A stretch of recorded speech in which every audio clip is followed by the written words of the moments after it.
The MellowDome.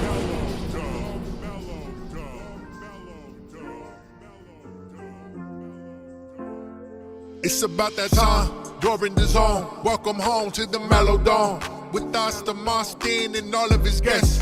One love, baby, you know we the best. We here to sow the seed, consult the weed, be wise indeed, and hack the holy feed. And hang with the wisdom, beat the system. All my ball of friends I haven't missed on. Open up your mind and stop resisting. We know the world is flat and that's a fact, Jack. But it's more than that. Fuck all the shit they say started with the bat. And any fat cat, Democrat, diplomat saying that. Awake and bake. Awake and bake. Awake and bake. MellowDome.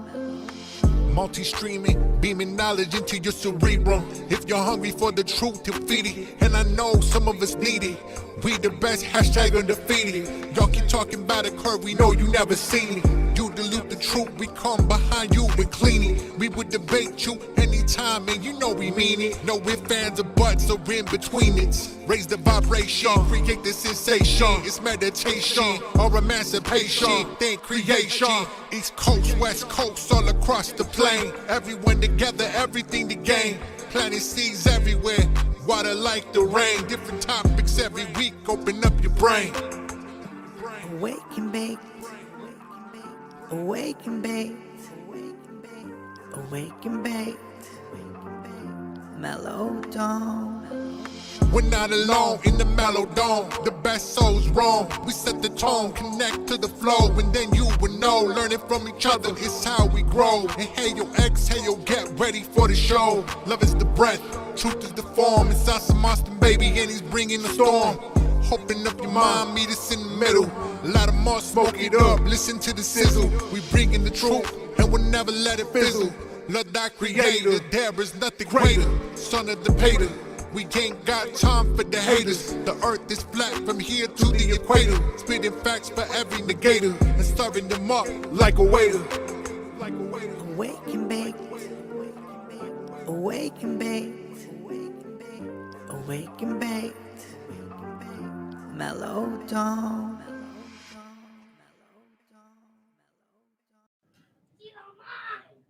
Welcome. You like that? Yeah, I was enjoying that quite a bit. Hell yeah, I was watching it. That was cool. I could tell you were enjoying it. It was a collaboration, right? That intro? Sick. Yeah, I I wrote some of the lyrics and then I sent them over to my homie Tommy That Flat Fellow. Yes. And then he has some people. There is a man in Nigeria, I believe it was Nigeria, who did the animation, and then there's a couple other people who rapped the lyrics that I wrote. And Tommy added a few more things, a few more lyrics to it. Shout out to Tommy, man. He's really done a lot behind the scenes for me, man. He's good people. He's amazing. Everyone from the South Kakalaki crew, bunch of legends. I keep coming across everybody from seems to be down in the South Carolina area. And Tommy, I met him the other night. He did a presentation on Atlantis. Yeah. And I was over there with Ray on his live stream. That blew me away. Isn't it mind-blowing? I had him on to talk about the same thing. Mind-blowing shit, dude. Mind-blowing shit. Yeah. He was the very first guest I ever had on the MellowDome. And then then he ended up being the very first guest I ever had on Rockfin when started over on Rockfin. Yeah. When was that? I got his I've been there for a couple months. I just hit 1,000 subs too. Oh boy. Man. I got Tommy's P900 too. I've been using it. Going over to my sister's, trying to get a perfect, like, you know, this cloud cover has been terrible these past few weeks, dude. It's been terrible. What you trying to get? I want to get, well, I've already got some good footage of the full moon last month. I'm always zooming in on the moon. I do that. Sure. I'll even take it to work with me because it's always clear around like an hour before we close down, and I'll just go out to the parking lot and I'll sit out there for like, you know, for like 10 minutes. I guess I can get away with that stuff being a supervisor, I guess sometimes. Yeah. But I was like, I'll be out in the parking lot. It's perfect for me. The angle's perfect. Like they have not a lot lights on this one part where I park because these trees Hmm. block it. But I want to get some footage of some stars. I want to Right. zoom in on some planets and stuff. But hey guys, welcome to MellowDome. Much Yeah. love, guys. Me and Bill here, we were talking earlier, and we hopped on and we just got into it. But welcome to MellowDome. Much love to all of you. We were gonna go live later, but Christian didn't do his show tonight, so we were like, fuck it, let's just go. Right. And so this is episode 48, dropping into the old world with my friend Bill MillerFlip. How you doing, brother? I'm doing good. Thank you for having me. This is awesome. Yeah, man, this is gonna be great, dude. I'm excited. Um, Bill MillerFlip. He check out his channel. He puts out good stuff. A lot of good videos. He has a little series he'll be talking about. Tonight we'll be getting into a few things, old world stuff, skateboarding stuff, chilling. We're gonna be having a good time as always in the MellowDome. Hmm. We're actually 1 minute behind 420 somewhere, so Oh, I like to light up this incense, set the tone. You know what I mean? We got the audience here, got all the legends. The mellow ship is here. It's real. And let's everyone in chat, let me know what y'all are smoking on. You know what I'm saying? Let me know what y'all putting in the air. Put it in the air with me. Fire in the hole, baby. Fire in the hole. Marijuana, man, it brings people together just like this right here. Check it out. that's hilarious. Yeah. I'm always thinking, is the guy in the window? Is he going to do it? Is he going to do it? Yeah, And me then, too. And yeah. then And he then, does it, yeah. and you're And like, then he does it. yeah. Yeah. The I'm gonna do joy one of, more. I'm gonna do right. one more because I gotta set the tone. Yeah. I love Yeah. the song on this one. This is a little Oh, Bob man. Marley twist on this. All right, y'all, Uh, fire it up. Keep it going, y'all. Let me hear them lighters. Let me hear the lighters. Oh, modified grape? Hell yeah, of course. Jenny, me and you, we got the same shit. I love it. All right, fire in the hole. Let's do it.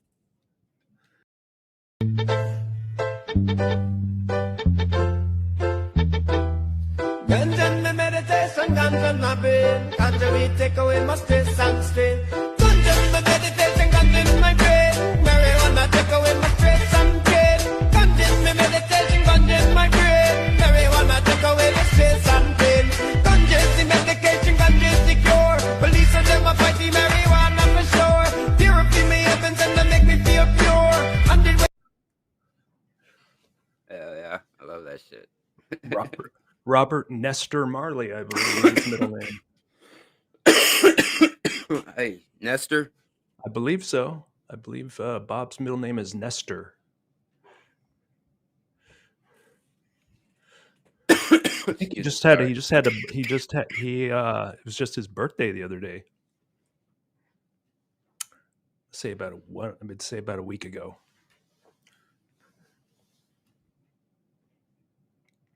Hey, Three Fingers, how are you? I'm just kind of scanning Excuse through. me. Sorry. All right, so yeah, man, that one hit right there.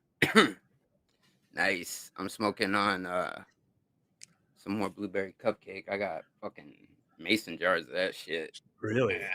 I got dog. Yeah, man, great stuff. What were you just hitting on? My wife brought home.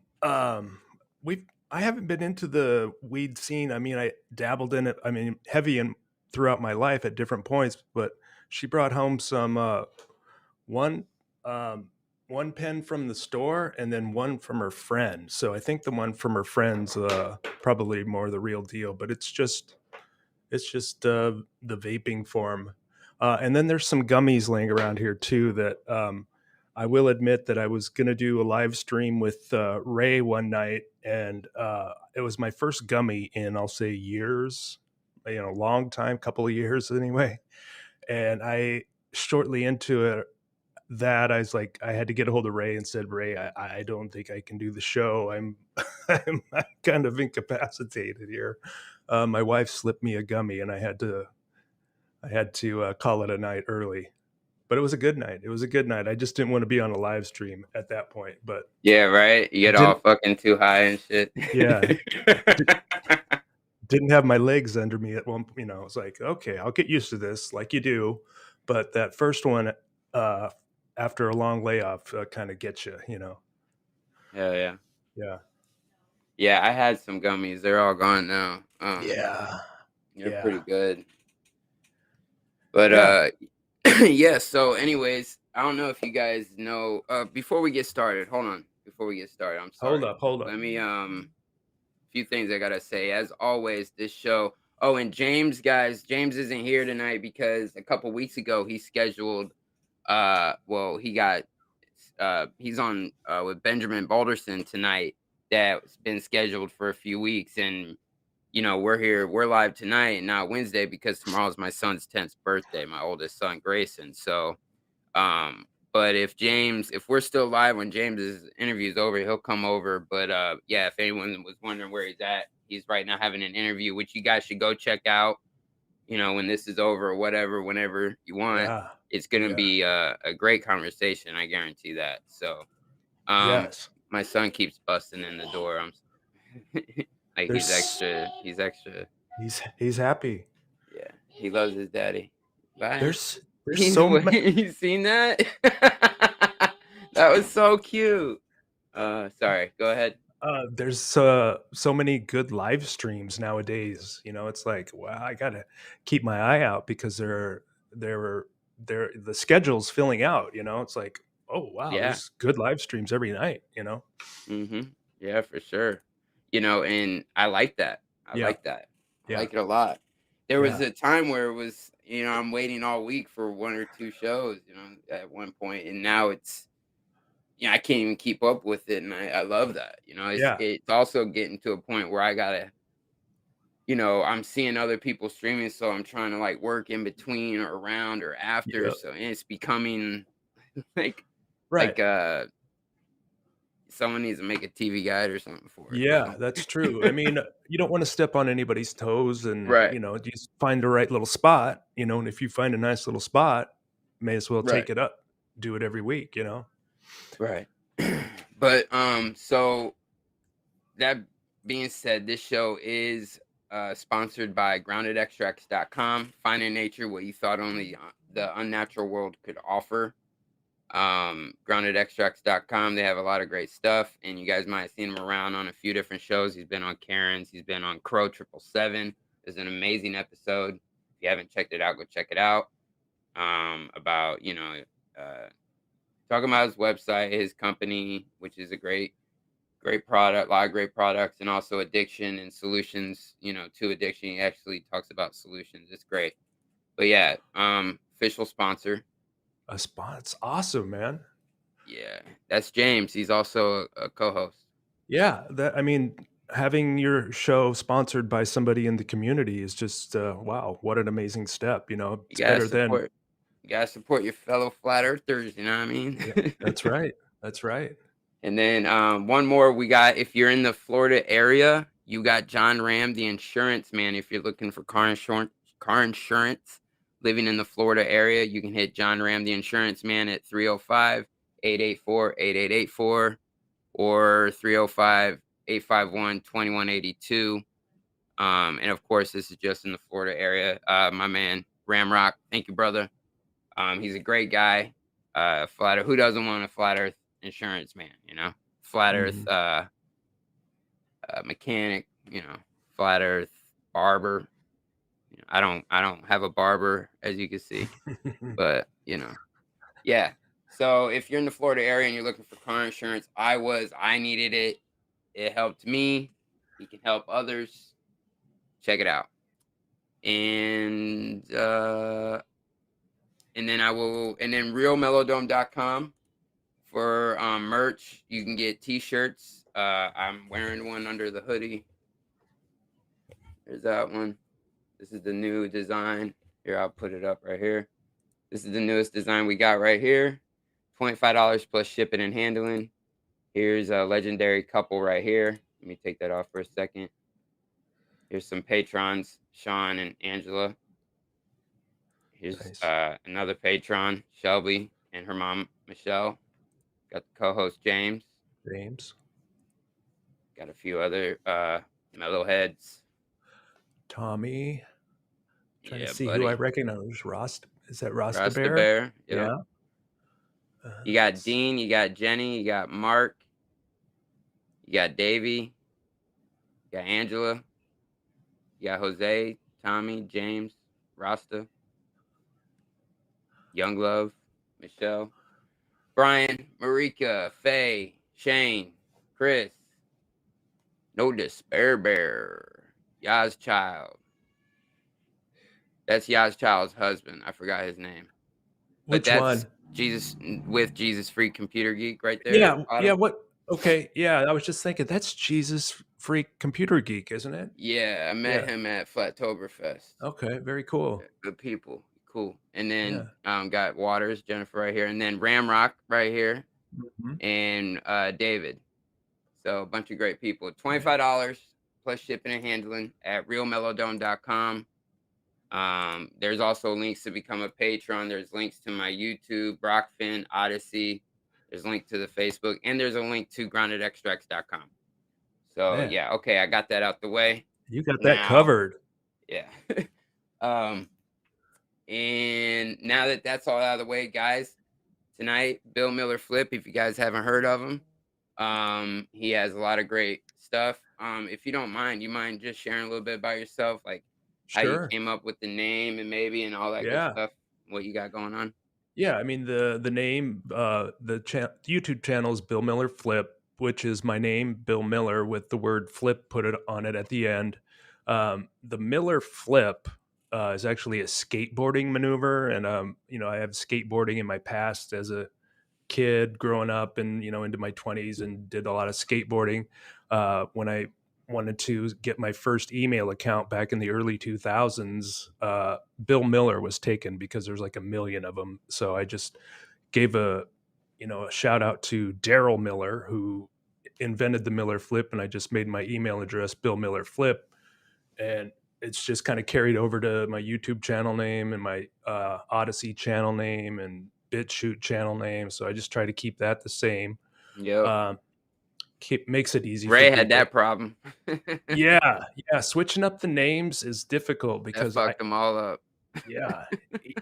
I mean, I did it for me more too, because it's just easier for me to remember stuff, like what was the name of that channel that I did? But well, you want everybody, if you keep it simple, then you can, I mean, everyone knows it's like one name, kind of like how Brian has that, or like a reason I have everything. Like my channel's still Awesome Austin. I don't even like that name, but it's been that.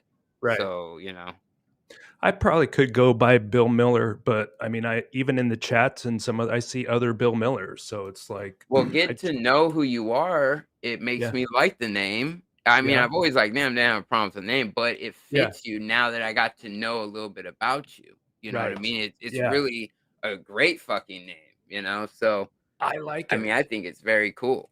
Yeah.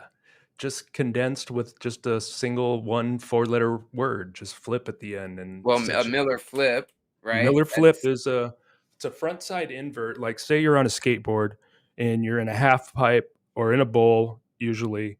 You go up front side and you grab. It's like a front flip, but you like grab the board, right? You grab the board and hold on to it, and you put your other hand on top of the coping, and then you do a front side invert. But then you keep going around in a circle, and you come in backwards to complete the 360 to complete the flip, the Miller Flip.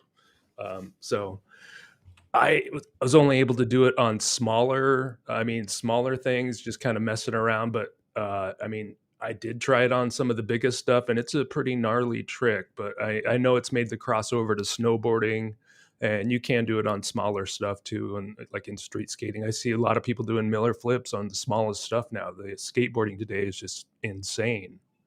Oh yeah. Excuse me. Yeah. I mean, my first initiation was YouTube was in 2014 when I had old videos of me and my friends skateboarding back in the late 80s and into the 90s on VHS tapes. I'm like, I got to do something with these. So I bought the player that played the cassette and transferred them DVD, and then I was able to download them to YouTube in 2014. So I've had a channel since 2014, but I didn't start making videos until, about a year ago. But I was been in the truth community since about 2014, 2015, where one winter I used to be the owner of a painting company, semi-retired right now, trying to get to full being comfortable as saying retired. But I took the winter off of This that is a winter. Miller flip right here. There it is right there. Front side invert. Come in backwards. That's it. That's a Miller flip. And there's different variations of it, but that's a very solid version of, come up front side. I just wanted to show the audience. Yeah. While you were, I love it. There's a lot of comparisons with the old world and skateboarding, because skateboarders end up in some of the oldest abandoned places and just have the time of their lives, have a great day. There's just you'll find skaters everywhere nowadays with buildings, streets, parks, places that you wouldn't have used to think you'd find them, but they're there now, taking advantage of the terrain in front of them. All sorts. It's amazing. yeah, you were showing me some of that footage. Yeah. Earlier today. Yeah. Fucking cool, and it's crazy because when you have the eyes to see, it's really, you come to find out a lot of it's around you when you are within a lot of these major cities across the plain. Yeah. You see a lot of the same structures. Same kind of, those churches are everywhere. Right. Yeah. There really does appear to be a singular one world architectural style that you'll find all across the face of the earth, stretching from down to the tip of South America, all the way up through the Americas, into North America, into Canada, across to Russia, down through China, Asia, India, all the way across the Middle East, into Europe, and then down through Africa. And there's this singular style of architecture that, you're thinking, all of this architecture looks really, really similar, right? But if you follow the official narrative, it's like these buildings were built at a time when these countries didn't know each other very well, or didn't even communicate with these other countries, or these countries hadn't even been established at that point. But somehow the architectural firm, You're saying the mainstream narrative when they say they were built. Right. Yeah. When they say they were built, it's like, that's kind of hard to believe now, because all of these buildings are so identical that you would have had to have some common denominator, some building plan to, make them so identical from continent to continent. It's just, it's a bit hard to believe the coincidence theorists on the architectural style that we find. Yeah, sorry, my son busted in again. That's all right. Yeah, he does know what's up, Mikey J. What's up, brother? Oh, Steve Caballero. Well, I just saw somebody. Yeah, that was Mikey J that said that. Okay. Is that KGUP Presents? Yeah. Okay. There's a comment that says, funny, I learned the move from Steve Caballero. I don't know. Yeah, that's Mikey J. Okay. Yeah, that's his name. That's his, he does a radio station podcast. Right. I see. Okay. Daryl Miller is the inventor of the Miller flip. I don't claim ownership of it. I'm just kind of paying homage to Daryl Miller. It's a pretty insane trick, as you saw.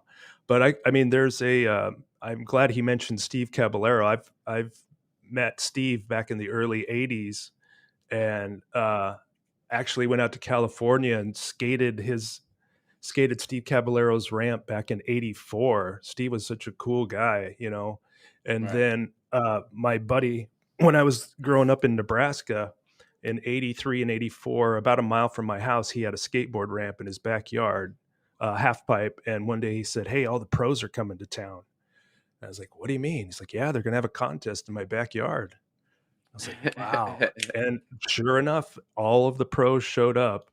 And one day they did it the next year, and I went, Steve Caballero came into town early because he wanted to get dialed in on the ramp ahead of the other guys. And he's like, hey, hey, there's nothing to do here during the day.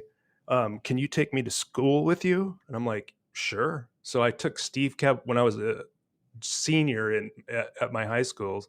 I took Steve Caballero and Mickey Alba to school with me one day, and it was one of the funniest days of my life. Just talking about old skater stuff.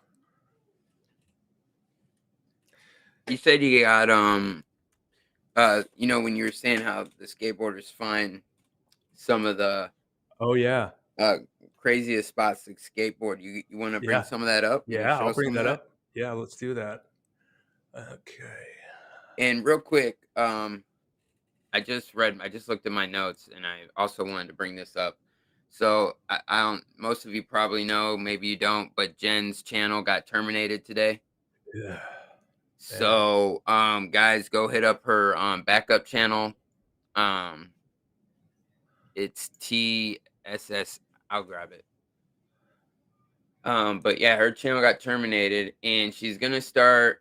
She's already over at Rockfin, so she's gonna start going over there again. And then Steve JMO is over at Rockfin now as well. So oh, cool. Yeah, so we need to you guys, if you're over there on Rockfin, go ahead and support them. Sounds like that's a place where a lot of people are heading lately. Yeah, absolutely. Well, yeah, you might be there. Sending a referral. Yeah, I'd appreciate that, man. I did go I've sent a lot of referrals. Well, not a lot, but a couple. I mean, if anyone's out there, I'm not like anybody special or anything, but I mean, I can refer the channel and see if it works. Yeah. Yeah, I think that was probably what was missing, because I've gone through the application process, a number of times, but I have been hearing that it helps to have somebody that's currently on Rockfin refer somebody who's trying to get on Rockfin. I think they terminated that one. The TTS 69. Wait a minute. What? All right. Well, I'm not sure which channel they terminated from her now. If it was her main or her. I don't know, but yeah, guys, she's over on Rockfin. Check her out over there. Steve's over on Rockfin. Yeah, Rockfin's great. Go ahead. Sorry. What did they get her for? Just the usual bullshit? I'm not really sure. Yeah. Not really sure. Doesn't matter. They'll do whatever they want, It's always so vague and bullshit and all full of shit anyways, No way to challenge it. But this is, I pulled up that video. This is from Paris, France. And this, as I was researching the old world and, looking at old photographs and old pictures of cities and the architecture, I kept coming across skateboarding, popping in here and there. And this is one of the things that I came up with. Just this guy's French. He does have a slight French accent, but he's describing what happens at the base of the Eiffel Tower once a year. And I'll just let him do the talking. I'll push play and then go live full screen. I used to be, let me know if that's coming through. I first skated LiveStream. My uncle was living just on the other part, so I just had to cross that bridge over there. It was something really, really cool for me as a kid to be right next to the famous spots where all the pros of back in the days were hanging out. Maybe mute it. Okay. Yeah. So I don't want to get like a copyright. Oh, for the music. Okay. Yeah, I'm not really sure how that works. Sure. You know what I mean? But dude, I used to watch so much of this shit. I used to do a little bit of skateboarding. I did a heel flip, landed heel flips before I was landing kick flips, and I could board slide, and I never did 5 stairs. I couldn't land 5 stairs. But I do like 3 or 4 small ones or whatever. Yeah. And I drop in, fuck around a little bit. It was fun. I did it for a while when I was young. Yeah. So he's since he's what he's describing here is that Like this. once a year there's a basin, there's a pool down at the base of the Eiffel Tower, that water reservoir, and once a year they have to drain it and to clean it. And so these skateboarders have that on their calendar, right? So they know when this is going down, and people come from all around just to skate this basin directly at the base of the Eiffel Tower. It's just like skaters will find places to skate that'll you just never would think of. Like they can turn anything into a skate spot, but when something like the Eiffel Tower comes into play, it's like, whoa, yeah, there's a connection there between my research in the old world and skateboarding. So Yeah, now that's great. That's cool, right? yeah, I like how that worked out. it did feel good. I got to tell you, It's a synchronicity, yeah, it is. I'm like, because Look at that. That's I know that you would like this down LiveStream. here, the Palais de Tokyo, aka the Dome. Hell yeah!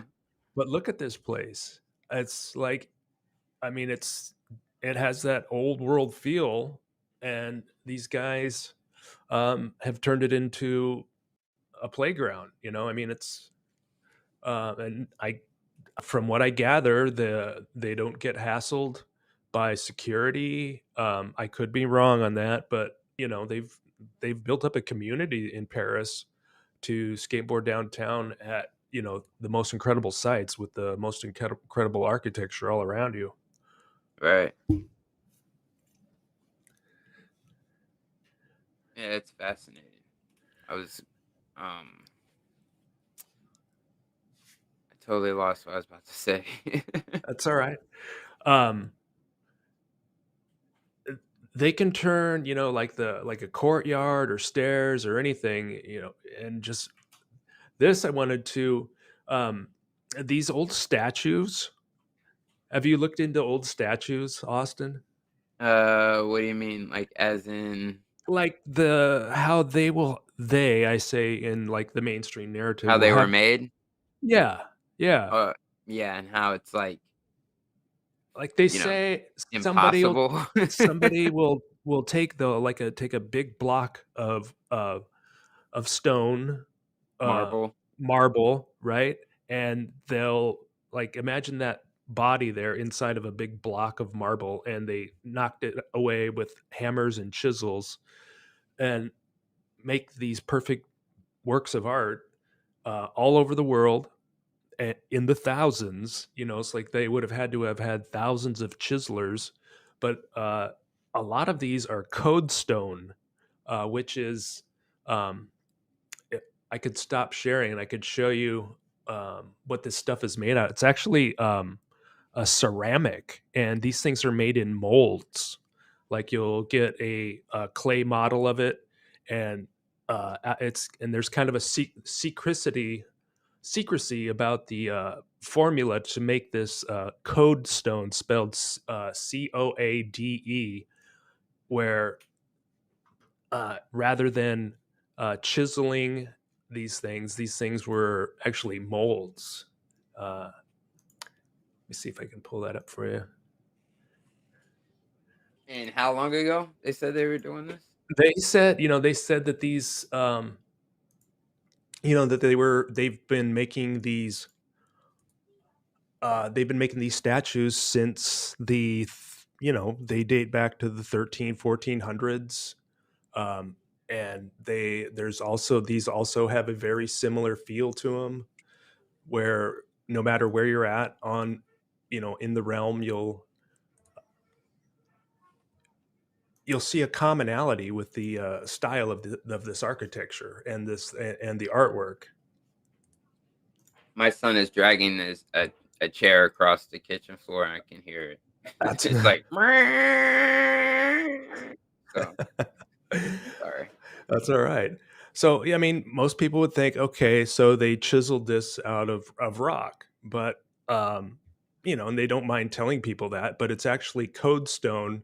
And there's a story behind it. This Mrs. Code, she was born in the 1700s, And there's this secret about this mixture because she, architects had been looking for some alternative to, producing these statues because they, it was just too impossible. They were like, we're not going to pay somebody to chisel these things out. So there's a mix of clay and terracotta and silicates and glass.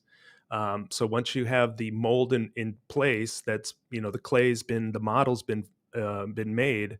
They put them in these giant kilns for 4 days, and um, that's how you get these types of images here. These lions, uh, all these adornments to the buildings, either on the building or outside the building.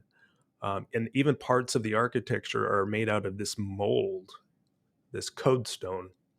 I thought that was pretty interesting because, after a while, I did start to think, how in the hell did they chisel these things out of giant blocks of rock and turn them into perfect works of art, every Right. time? Just got to be too kind of like, I'm starting to doubt that theory. Not that chiseling and hammers and dowels doesn't take place, Yeah. but some of these, They're not chiseling a whole shrine that's on the side of a fucking right, mountain, right, you know? and some of those statues are actually part of the building. They weren't added later. So Right. um some of them, you would have to think that the chiseler would have to go 400 feet up in the air on scaffolding and Right. chisel at the top of a cathedral, right? Risking his life. And then he'd have to do that for the duration of the project because that's where the project was, it was up on top of the cathedral. I just thought that was kind of It interesting. is interesting. I like the way you think, you know what I mean? I like your stuff. You got this one series, Guess This City, right? Yep. Name this city. That's Name This one. City. Yep. They're very short, kind of. I guess they're turning out kind of artistically made short films where I'll research when I go into research and I'm perusing the photographs out there on the web. If I find a collection, or a certain collection gets to a certain point of like, hey, this is a really good collection of photographs. What can I do with this? Well, I'll get all the photographs of like one particular place, and I'll do a slideshow. And I've been adding old films, incorporating that in, and then I put a soundtrack in. But basically, I give you about a 4 minute film with a lot of images and pictures of a certain place, and then I have the viewer try to guess the name of that city because I drop little hints here and there. Like I did Paris, but I had to leave the Eiffel Tower out because that was kind of too obvious. But if you know a particular city, I've done about 15 of them, and believe it or not, somebody has always come up with the answer like within the first day. And even some that I'm like, nobody's going to get this one. Nobody's going to get this one. And I'll run the film, I'll upload it. Boom, right there in the comments, Paris, France. I'm like, gee, many Christmas, but but I don't want to make them too hard where it turns people off, and I don't want to make them too easy. But so I'm trying to find this happy medium. I like it because it'll get me to go search, and then you find, you're like kind of tricking people into researching it. Yeah. So it's really cool, And it does reach, I've noticed it does reach an audience that's maybe not necessarily in our community at the moment. They're just outside of it, and they come across an architectural film like mine, and they because it doesn't touch on like conspiracies or anything that might challenge, like shock people, I should say. But Right. I've gotten some of the best comments and some of the emails that I get from people that they, after watching a few of the films, they find themselves out in their city, either researching it deeply and tracing it back, or I even had a guy in Glasgow, Scotland, who went down, and he's he's gearing up to go down. He knows where the underground cities are of Glasgow, where they built on top of the old city, which is a common story from city to city, from country to country, where the old city is down below and they just built on top of it. As always. Yeah. But he's researching, and I got a funny story about that guy in Glasgow, because back when I was growing up in Lincoln, Nebraska, that's where I spent my first 40 years before moving here to Milwaukee. I knew a guy in Lincoln, and he ended up moving to Glasgow, Scotland, because I think his forefathers were there, from there, and so he just moved there. And so I'm chatting with one of my commenters in the chat section, and I said, "Hey, I know one guy in Glasgow, and he's got a tattoo shop there." And then this guy in Glasgow in my chat section goes, "Oh, you mean Jeff?" And I said, "Yeah, Jeff." So it's a really small world that I know this guy from Lincoln, Nebraska, who moved to Glasgow, Scotland, and just happens to know the guy who's in my chat section researching underneath Glasgow into the buried city. It's That's cool, dude. Yeah, it's an amazing process. Yeah, a lot lot of of fun. back to the whole synchronicity thing real quick. What Mhm. I wanted to say was, because the whole skateboarding, and then you're finding that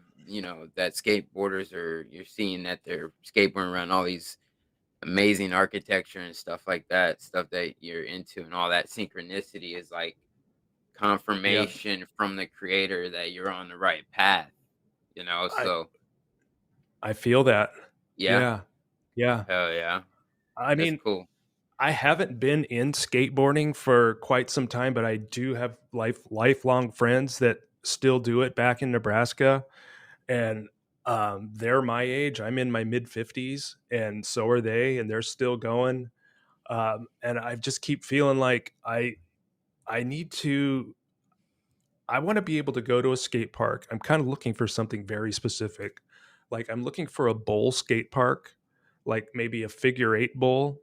And I want to be able to do the easiest carve. I just want to be able to drop in and just continue to keep my speed in like a figure eight bowl, which is the easiest, it's not dangerous. It's just you have to have the coordination to do it. I would just like to start doing that again, and as a way for balance and focus and energy, um, not get crazy and try to relive the abilities of my youth. But it just I it takes me back to a time back in 1984 when a couple of friends and I drove out to California from Nebraska. We were skateboarders, and we were going to go out and skate the last of the concrete skate parks back from the 70s before they tore them down.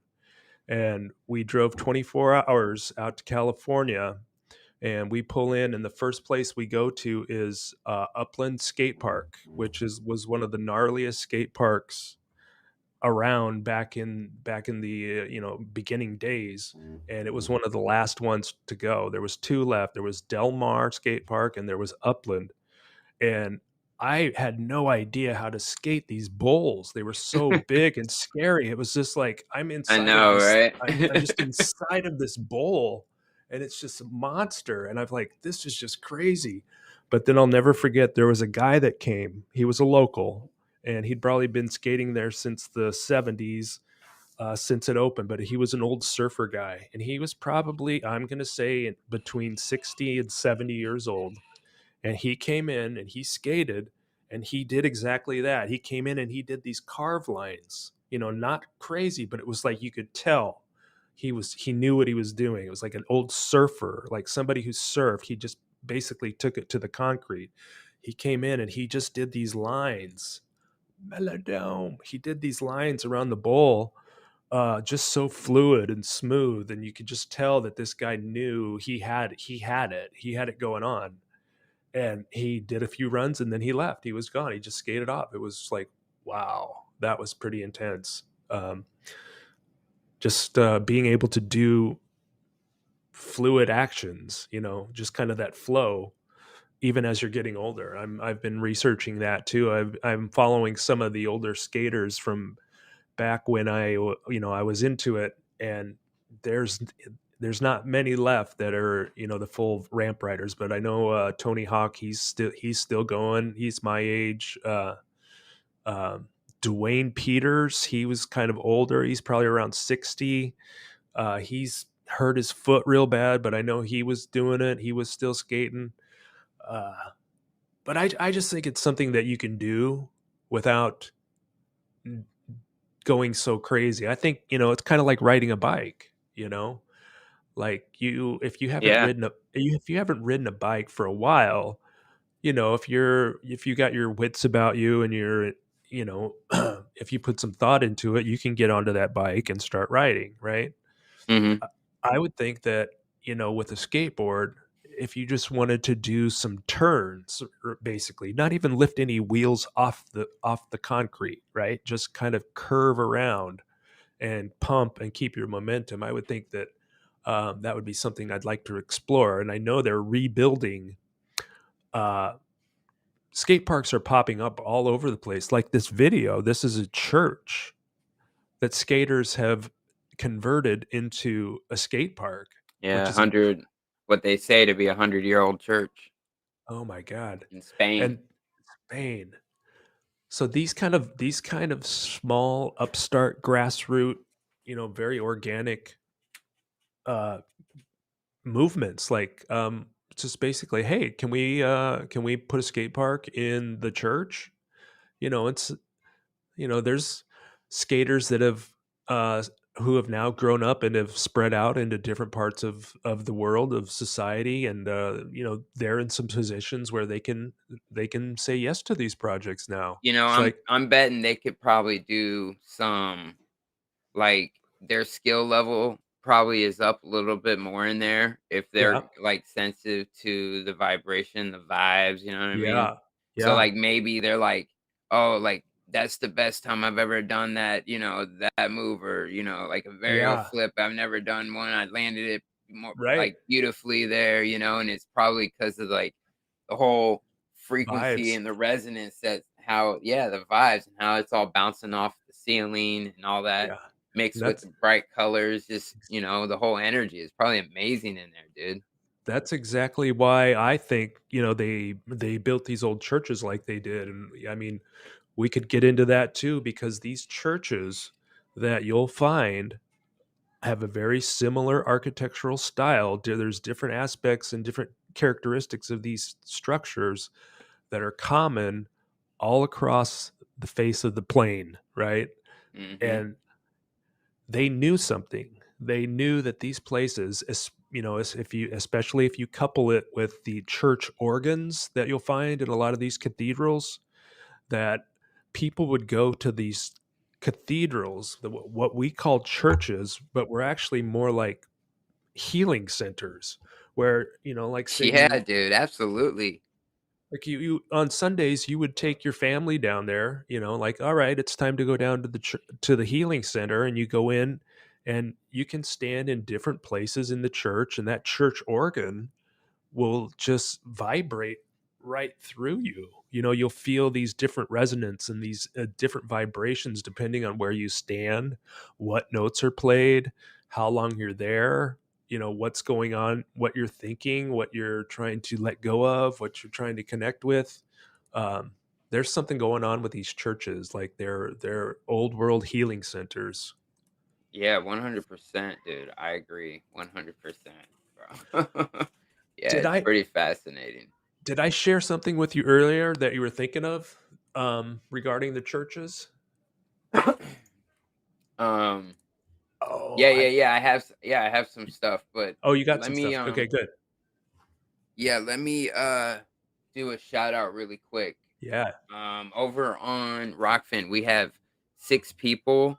Uh, Jameson, what's up, brother? Patrick Locke with the $20 tip. Thank you, dude. I really appreciate you. Really, much love to Wow. you. Andrew B, what's up, man? Much love to you. No, it's not intentional. That's my camera. But 6 people over there on Rockfin supporting free speech. I love it. I appreciate it. Thank you so much. And then let me see if I got any Cash App or Zelle tips really quick.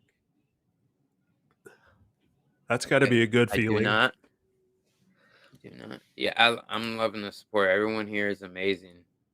My patrons, all of you. I love this stuff. I love all of you. The energy's great, and been putting out good stuff. You know what? Like how you say you have a series. I have a Yes. series called Breaking the Chains, which Yes. we're doing the next volume next week. So I love that, and the feedback on that just, honestly, it just melts my heart It's when very I get powerful. feedback from that. Yeah, it's very powerful. I walk out of this room like recharged after reading emails or comments. I'm like, poof, boy, like the world can't stop us, man. We're the best. I know. Let me I do know. shout outs. Chris, Bay Area, my brother, what's up? Joe, what's up, brother? Much love to you. 3 Fingers, Waters Above, much love. Yes. The truth is the best gift. Absolutely. Mad Pie Man, Mr. Cut Folks, what's up? Much love to you. Yes, absolutely. Great guest. Bill Miller Flip is awesome. Good people. You guys go check him out here. I'm going to drop his link to his channel. I did earlier. Here it is again, guys. Oh, you're And tired. then over in Rockfin, Yeah. we got Kitty Cat. Yeah, this is Roger. Roger that. He lets me know when he needs to be here, so I just let him do his thing. Waters Above, Joe. Question the answers. Much love. Mad Pie Man. I already said that. Melanie Moran. Much love to you, Melanie. Singe Man. Daryl Davis. Much love. Zulu. Cold Brews. Hori Sheet. What's up? What's up? What's up? Salted Cedar. Mikey J. Buddha. Much love, man. Much love. Catherine M. Holistic Media. Ray from Boston. What's up, Ray? And Scott. What's up, man? Scott Level Realm. Much love, guys. Yeah, you guys are awesome. Let me go back down to the bottom. Mr. Super Sidewinder. Much love to you. Oh, happy birthday, Waters Above. And Steve. Steve JMO. Flat Out Fencing. What's up, my guy? What's up? Hell yeah. A bunch of cool people here. All right. Yeah, thank you everyone for being here. It's great. It's been a great show. Yeah, I have some stuff I can definitely add to that. Sure. I have an article that I showed a couple streams ago. I didn't really get into it, and I got a couple videos I can show. Jenny T.I. Murphy, much love. Can't forget about you, right? You and OG. Hell yeah. Yaz Child, much love, of course. Another one. Bunch of great people. You guys are amazing people. Thank you so much. Man, but we're gonna let me go ahead. You do have an active chat, man. I'm trying to keep up. You got it going on over here. Yeah, man. Bunch of cool people. I see that. Oh, my boys are running amok. All right, but before we go, before we get into all that gravy, the cymatics and stuff like that, I want to take a break.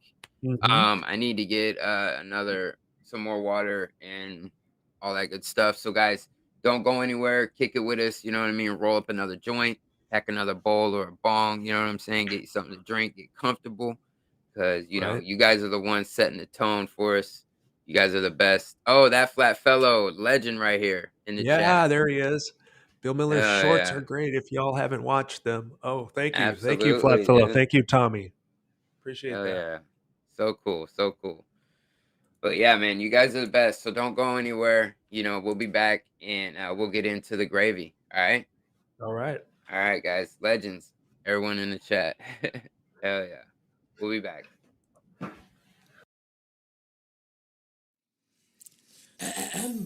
Strap on your seatbelts on this roller coaster. Enjoy the show, don't go before it's over. smoke a bowl, think you're a stoner.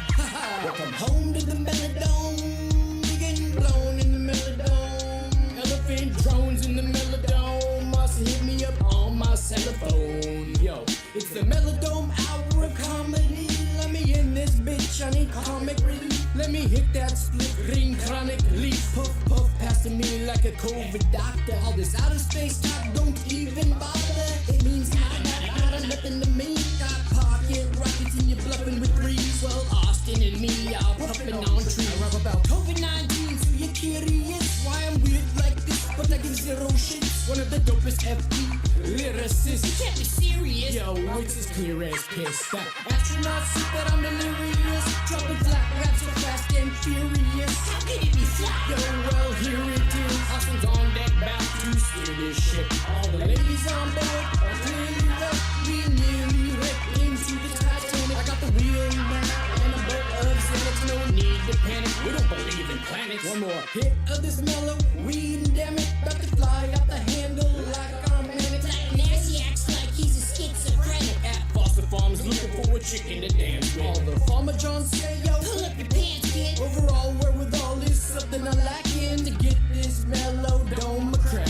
One more weed hit to me and Karen B's attracted. Two more weed hits, David Weiss and me are on acid. Three more speed hits, vanish inside Jake's asshole. Came up with a toad and 18 tadpole. And 19th one just died from COVID. Last backing witnesses with 9 Jehovah's and 11 leprechauns trying to find a clover. My mind's not sober, I'm flowing all high, blowing weed smoke to the MellowDome in the sky. Sonoma, Arizona, I was in a coma. Elbows flowing yellow from melanoma. To sell this marshmallow bologna to the proud owner of an elephant with a boner. Ladies and gentlemen, full disclosure concludes. I apologize. Not to taste nasty when you sing the song. And I may go just hit the bong. I hope you enjoy your show. May it last all night long.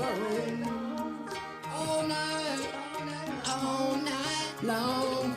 MellowDome, melanoma, melanoma. All night long. Woo. All night long. All night long. Melanoma, sonoma. All night long. Get off the mic. Make me choke.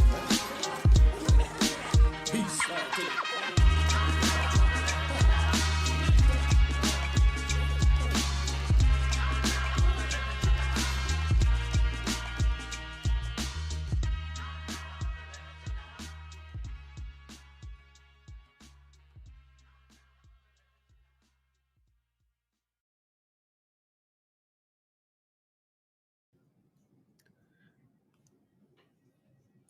All right. I'm back. Audio check 1 2. All right. Here we are. Welcome back, everybody. Welcome back to the MellowDome. Peace and love. I'm about to fire this back up. Let me put this chat up real quick. Thank you, Tommy. Thanks for doing that, bro. I appreciate that. Shout out to Flatter Day Saints. He's the one who made that song. Really catchy, really cool. I love it. It's perfect for a good break. I loved it. I asked him. That's why I was like, dog, make me a song that's like perfect for like halfway through the show, a quick break. He's like, bro, I got you. And I'm like, that's all I had to say, and he did it. How cool is that? Good people, man. Go check them out. Yeah, man. I love it. That's what I love about the community. For sure. That's what I'm about. Let me set this up over here real quick. I lost my chat over here, guys. Hold on real quick. It's tough doing a live stream, isn't it? I mean, it looks like you've got it down to a science now. Man, dude. It's not even close. Really? Not even close. I mean, I'm doing good. I mean, I think I'm doing good. I think I've been putting out some fire content lately, to be honest with you, but I could be biased, right? Yeah, I guess we can. I guess we're all kind of that we have that going on. But I mean, with your chat, says it all, really. Well, I've met a lot of them in the Yeah. chat in person too. Yeah, that's We've hung out. We've put That one is in the air solid. together a few times. Yeah. Solid crew. Yeah, bro, I got some pie, bro. I'm lit. It's my day off. Don't judge me, bro. I'll have a gummy. How's that? I'm saying I picked up some good dabs last night, and they're lit. Like I'm up there, That's new to me. I mean, higher than giraffe pussy. I think I smoked my first joint in the late 70s. But I'm not very familiar with the dab stuff, being kind of out of It's it for new a to little me. while. Yeah. I'll tell you what, I got this. This is the only reason I'm able to do it, because when you have a dab, you need like a torch and all this ridiculous shit, right? Like Yeah. if Yeah. it look like you're smoking crack, right? To me, From you the got a torch from the and shit like outside. that. Yeah. Like I used to smoke meth, right? So Mm-hmm. that involved a torch. You Right. ask me to use a torch for something else, it's like kind of Oh, dirty, whoa. and That I can't be reminds me. doing that Yeah. type of shit. I Yeah. can't have that shit in the house. You know what I mean? That No. that type of equipment sitting around, all that. Nah. So I No. got this. This is way easier now. Like it's just a digital. I just push a button, it heats up itself, and it's You're kidding. So my wife got it for me. Yeah. So I was like, all right. So I had a little bit, and I got some more. I'm like, hell yeah, I'm lit. Man. It's come a long way since rolling my first joint in the 79 or something like that,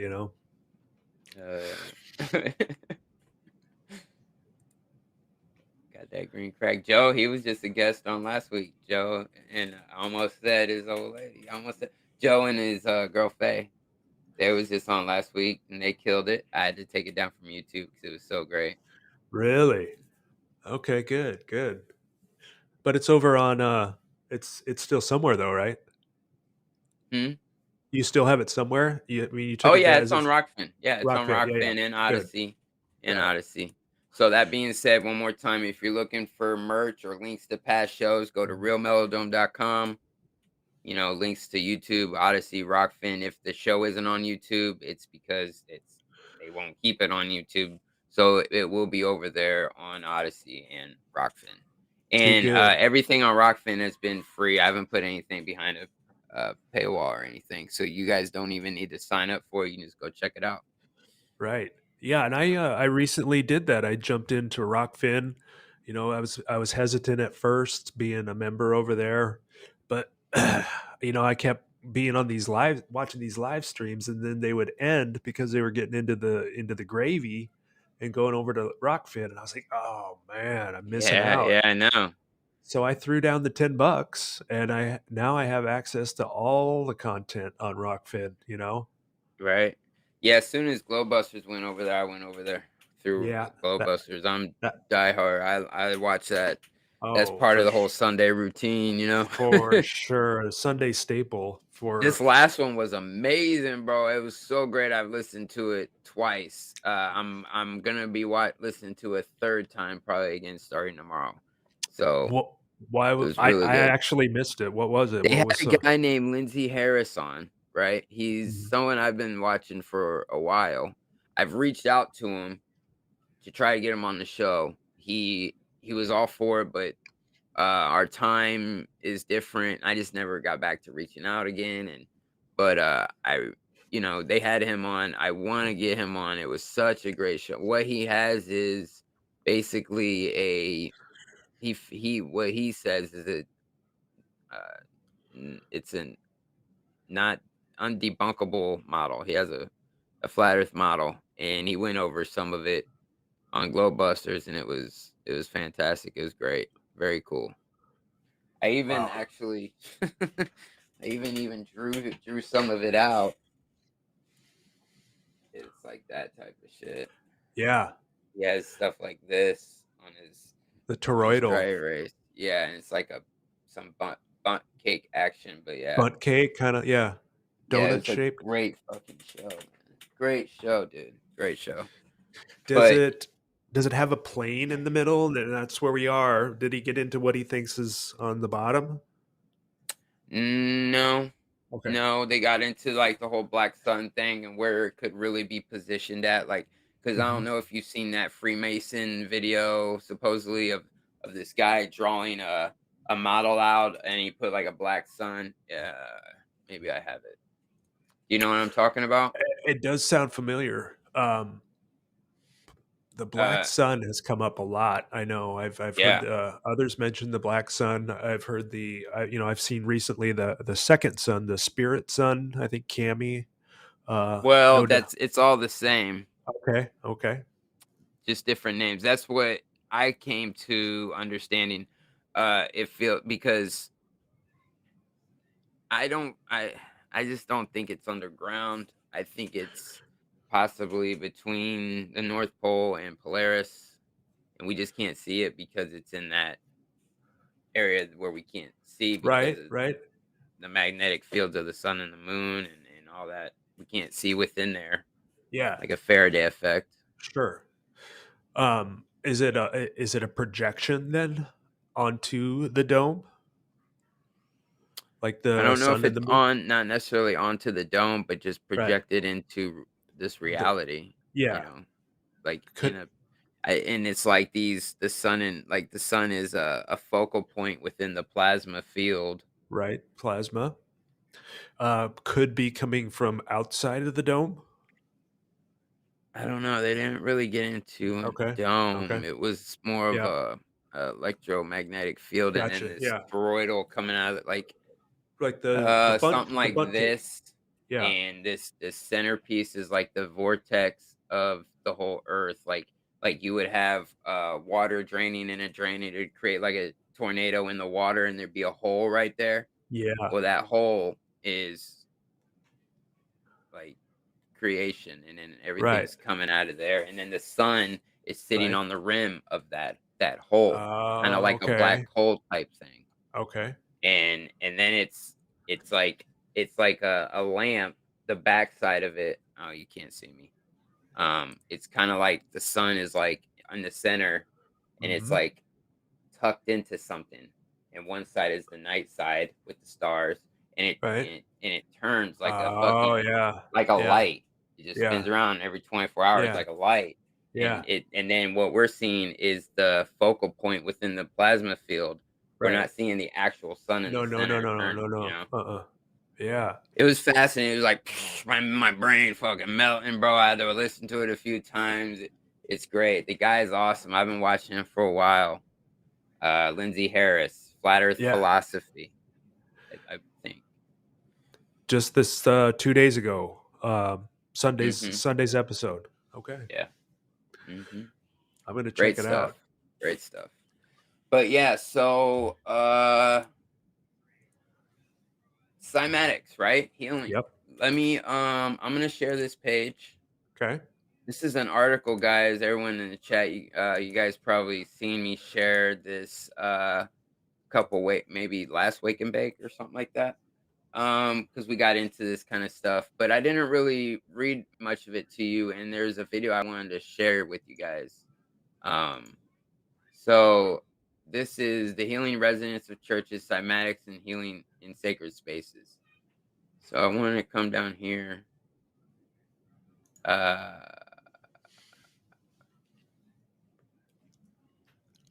Okay, The Architecture of Sound by Tana Harris. Mm-hmm. I didn't want to do that. I want to do this. Decoding the Mystery of the Rosslyn Chapel. Okay. This 15th century chapel recently became more widely known for its fitting inclusion in the popular novel The Da Vinci Code. After hundreds of years, the secrets of the architecture were finally revealed to Stuart Mitchells and his father, a process that took the father and son duo 27 years to solve. The Mitchells took a special interest in the patterns that are engraved in the unique cubed architecture that protrudes from the cathedral walls. The cubes are framed by carvings of angels playing music. By matching these patterns with cymatic frequencies, the Mitchells decoded a medieval sounding piece of music that is known as the Rosslyn Motet. I think I'm saying that right. play this.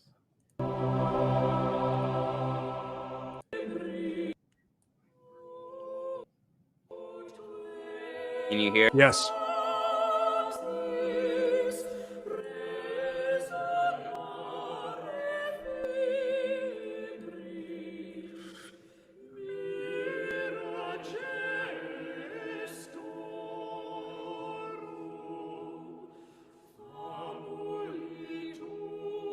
"13 patterns carved into the roof of Interesting. the ceiling.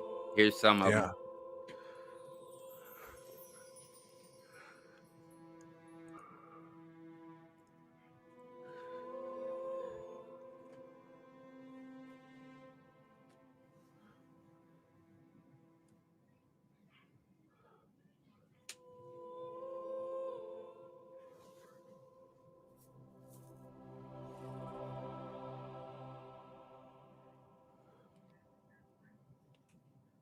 Zach just said Royal Rife in the chat. Yep. Yeah. Royal Raymond Rife came up in the Yeah. research. Yeah, you'll be bringing him up shortly, right? Yes. Look at that stuff. Those are like sand, little That's piece of sand, sand. yeah. Yeah. That is amazing. So just put that on a scale, you know, Right. apply that to the organs and in the churches, you know, like Yeah. actual, like what's that doing to the water in our bodies? Just You know? passing right through. Like, look, it's aligning you. Like it does to that sand. It Yeah. restores balance. You're getting synced up better Yep. than a Bluetooth speaker. Yeah. You know, you're realigning. Yeah, exactly. I mean, as a young kid, I got taken to church. I grew up in a Catholic family, but I always remember enjoying the organ because you could feel it, right? You could just Yeah. feel it, and just imagine being there with like the best organ player around and letting them do their thing with these massive church organs, and you can stand in different areas of the church. The way that they were built gives a different frequency. Maybe something specific you need to have adjusted in you, and you go stand in that part of the church and you feel that coming through you, and yeah, it gets you straight.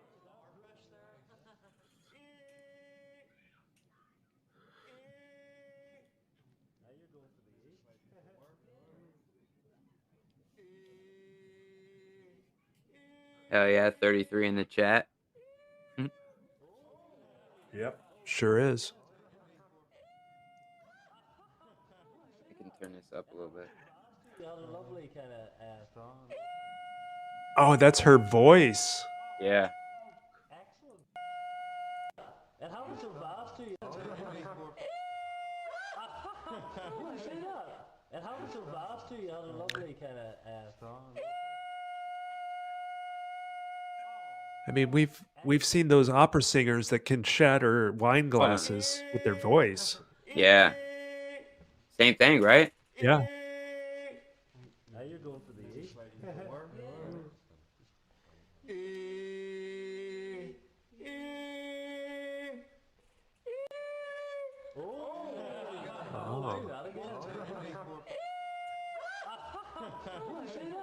And how was your boss to you? You had a lovely kind of song. I've never seen that. That's wild. Yeah.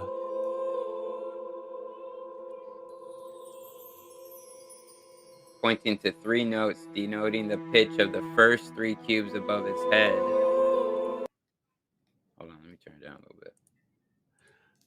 Yeah, church pipes and horns are pretty predominant in the research. This accounts for almost 70% of the entire cube sequence. Incredibly, the pitch we had assigned to the patterns using the cymatics formula before we discovered the stave was a perfect match. Am I saying it right? Stave? Stave or stave? Look, he's playing notes right there. The answers are in the architecture and the carved, Yeah, in bro. the statues. Right fucking there. Yeah. Wow. They knew, man. And they're trying to hide it from us.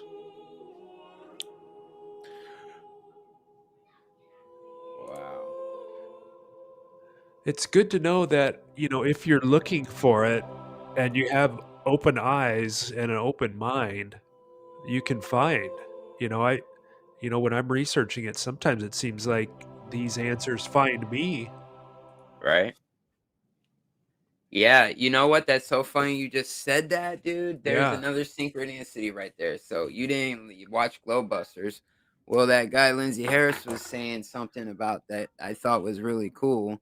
He said that you don't go, the idea of you seek and you shall find, you open up your mind. Like all Mhm. that information, everything is already there. You just need to open up your mind to Yes. receive it, you know? Right. It's given to you, like you're like ourselves, we're asking all these questions and things are coming across us and it's given to us because we have an open mind to it, Yep. Yeah. it's fascinating. It is. It really is. All right, let me get out of this. um so yeah, I just wanted to show this real quick. A modern take on an ancient secret. The power of cymatic resonance within churches is not limited to the emissions of subtle energy from the architecture.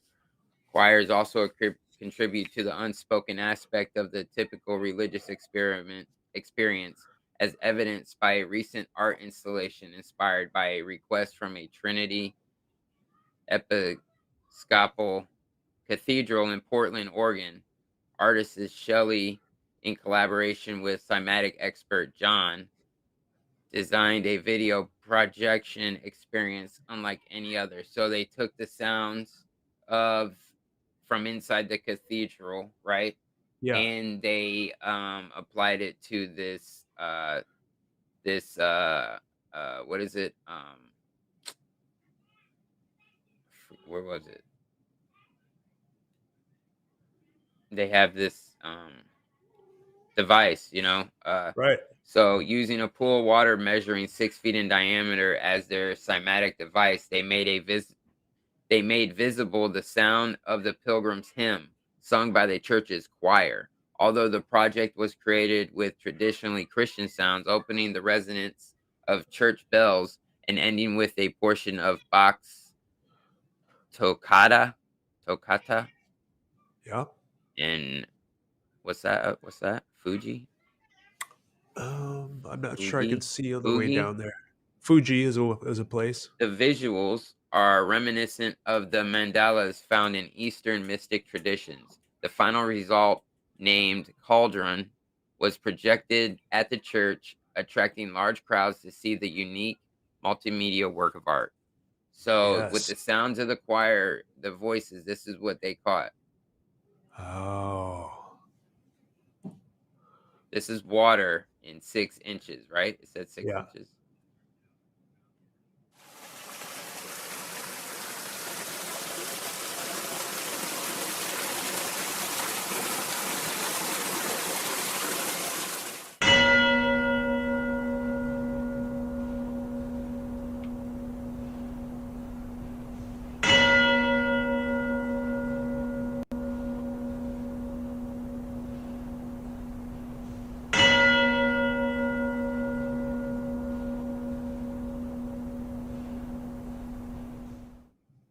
Nice.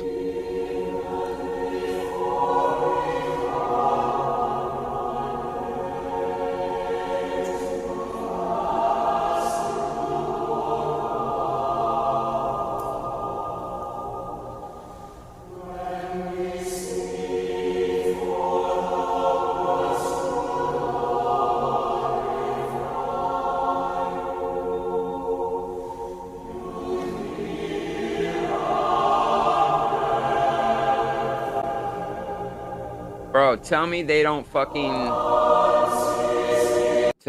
look like stars in the Yeah. fucking sky with a Right. P900, right? Right. Like, what, bro? This is amazing. That Go ahead. looks like a star. That looks like a star, you know? Yeah, dude, it's all those things you see. It's wow. Resonance and frequencies, Yeah, man. pitch. It's wow. So I think that's what they were doing back then, you know? That's why you see, I mean, in Milwaukee, if I get to a high point in the city, I look across and there's literally 100 church steeples, right? And if you Mhm. follow the narrative back, there just wasn't enough people to be. I mean, why would you build such, go into such extent and such perfection on these churches if you were just getting to town and you needed to find, you know, build shelter for yourself? I think these churches are older than they say, and that they were used for other reasons, which was healing centers with the harmonics, the frequency, the church bells, the church organs, all of that. I think it was something else. I don't hear as many church bells as I used to, and church bells send out that, you know, it used to be the big one at the top of the hour, and then the smaller one at the half hour, and those would send out a frequency, a vibration through the air into the area that you were in, and people were doing their daily routine, and you'd feel that church bell. You know, Right. you'd feel it. You know, top of the hour, the big one, the bottom of the hour, the smaller one. So you knew exactly where you were at and what you were feeling just from hearing vibrations from the nearby towers. Yeah, dude. Yep. Wow, dude. I was talking. Who was I talking to? Someone at work. Okay. I was telling them, the future is in the past. Yes. We, you know, uh, have de-evolved. If I don't buy the whole evolution thing, but we Nor do I. have idiocracy is in full effect, right? We Unfortunately. are completely dumbed down. We did Mhm. not come from men walking out of caves. The whole Yeah. Neanderthal thing going on, all that ridiculousness. There Yeah. was, not people, and man, the intelligence and all that. People at the age of 20 knowing a few languages, and that was a common thing. Mhm. The whole world is completely flipped upside down. Yeah, yeah, Blows I'm my with you in mind. that. It's sad. I mean, back 100 years ago, you know, you when you were young, your parents and the community taught you how to grow food and support yourself, right? Right. Uh, Being self Right. sufficient, being like a productive member that was doing their own thing in the community uh, from a young age. It's just instilled in you to be creative and grow things. This one's good. I gotta put her out for a second. Yeah, go ahead. uh, yeah, but If you today I have don't. to, go ahead. If you have to, Oh I no, can do she's a good. shout out. She's good. Oh, This is a good actually, point right here. Mr. Super Sidewinder said how the Nazis destroyed a lot of the old church bells. yeah, Makes you wonder. Makes you uh, think. A little. it did come up. In my research, I'm always going through old, vintage photographs, and the collection of church bells and the collection of wrought iron was a big one, and they always attributed it to the war effort. Like, we need to collect all the church bells, we need to collect all the wrought iron, and we need to melt it down for the war effort. And the wrought iron and the church bells never made it to the smelters. It just it made its way somewhere else. It was taken out of our realm, out of our use, right, and taken away, um, because it was too beneficial to the people who simply just listened to the bells and went to these places. So there's a systematic removal of the old world and the old world benefits of the old world. Like, each of these cities all across the face of the realm, um, every big city has a story of how the city burned down, or was it flooded, or was bombed. So systematically, the old world, I mean, the collection of photographs that I have of destroyed old world cities is so big. I'm thinking I might need a 3-part film for this one, because it was vast. It was all across the plain, one by one. They and it's still active. Like the Notre Dame Cathedral burned down. Milwaukee, where I'm at, had a church burned down with a similar tale where a worker left a tool on, and the whole church burned down. So I mean, Yeah, if or they like a cow kicked over a lamp and all of Chicago gets right fucking burned down. burned Completely down, ridiculous, you know? right, yeah. All of the steel and brick and stone buildings burned down, because Mrs. O'Leary's cow kicked the candle over in the barn in Chicago. But it's something else. I mean, they whoever's in control, and I don't know who that is, but they are systematically eliminating the old world. And because I part of me thinks it's because there's no way for them to capitalize on it, right? It's a lot of it's just a free energy. Once it's in place, it's in place. You can go have it wash over you. You can have, feel the effects of the vibrations. Um, but there's no way to capitalize on that. So I think they had to get rid of it, and started funneling mankind down a different path where it just seems like there's somebody else's profit at every turn of the way of your life, which sucks, because most people are still in that kind of matrix system where you're reliant on this world to make you happy, or tell you what they want you to make you happy. And but I feel like there's still enough information from the old world, and researching it and finding it and sharing it to benefit the people that are willing to take a look. It's still out there, but you have to look for it, and once you find it, you hang on to it. 100%. 1 second, I'm sorry. No, not a problem. Whenever you got a chance, I mean, I've got that few minute video on the healing powers of the church organs. I Yeah, uh, that'd be awesome. also have free energy fireplaces. I don't know how much time we have, but I'm really flexible. But I got a few things that if you need anything, I'm here. But if you've got some stuff, we'll let it rip. No, go ahead, let it rip, brother. Let it Okay. rip. I got that little cancer video I could show again, but I just want to see all this first. Let's Yeah. get into this stuff. Okay. You This can is it. complement all of this really well, I feel Yeah, like. this will do it right here. It's Max Egan. He's doing a little commentary. Shout out but to everybody in the chat, by the way. Thank all of you. You guys are amazing, great people. Peace and love, baby. I love the Mellowship. That's what it's all about. Mellowship. All right, so I'm gonna let this run. I'm gonna hit play. I'm gonna hit full screen. Let me know if the is it okay to have the audio up? It's just him talking. Yeah. Okay. All right. All of this stuff incredibly interesting and intriguing, looking into the concept of ancient technology and technology that's very different from the technology we use now, such as sound frequency technology. I've seen a lot of reports recently talking about the organs, the old pipe organs, and what these were really used for, whether they were in fact instruments that were used to create sound frequency that was used for healing. And this may sound preposterous to a lot of people, but these pipe organs in these cities and these small towns, it seems like every town has one as well. I've even got reports from little villages in Mexico that don't have very much there. They've got dirt roads and all sorts of stuff, but there'll be a church in the town which has a huge pipe organ. They don't really know where it came from, but it's there.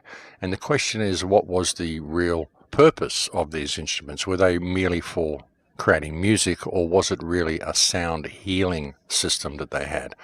And I'm reminded of things such as Royal Rife. He's someone that I've mentioned on the show many times in the past. Royal Raymond Rife was a man who found a way to cure all diseases way back in the 20s or 30s.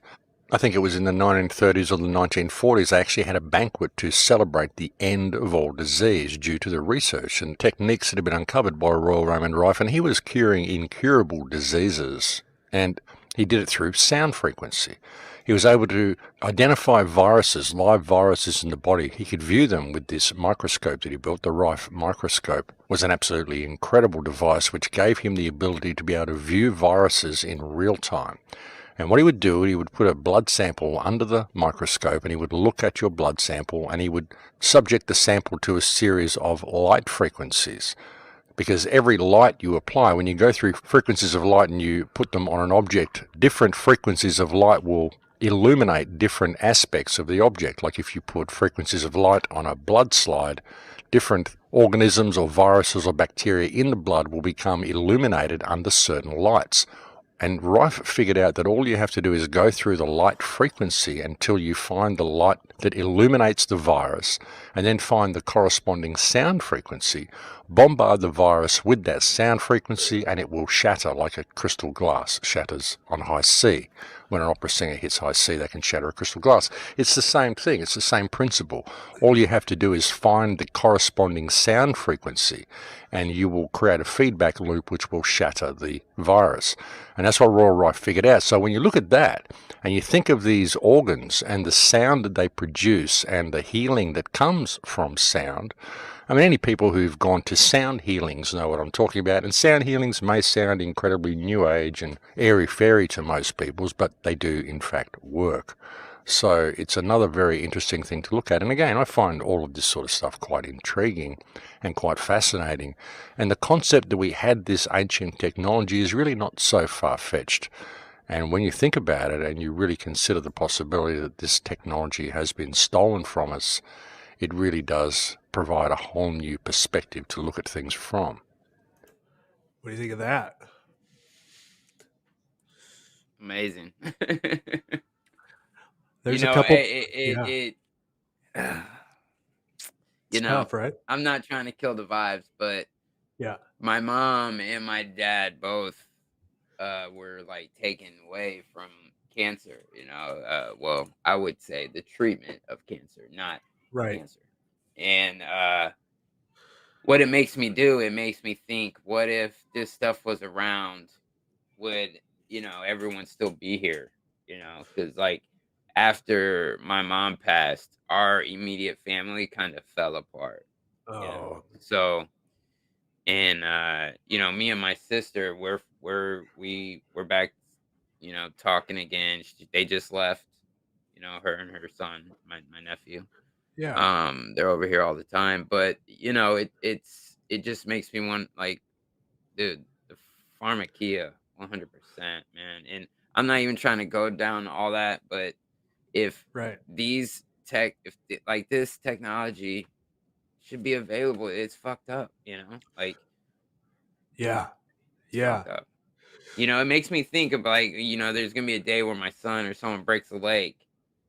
I Yeah. could just be doing this, Right. but we Yeah. got to go take him to a hospital where I don't trust any of these people Yeah. because of everything that's been going on. But yeah, Yeah. amazing stuff, though. Well, there's about a minute left. Want me to finish it out? Yeah. Okay. Here we go. And you think about these huge pipe organs in these churches, folks. Who built these things? I mean, these things are amazing, the construction of them. Some of them are absolutely huge. Who figured out the frequencies and who got it all that perfect? Who tuned it? And imagine the sound field that it would set up if you went through the entire keyboard and you created that level of sound. I mean, these things are incredibly loud. You could literally cover the entire village in a sound frequency. What if people went to these church buildings and they actually sat in the organ music, and the organ music healed them of all of the bacteria in their body every week when they went to these churches? Perhaps the churches were not places of worship, perhaps they were places of healing. Just a thought.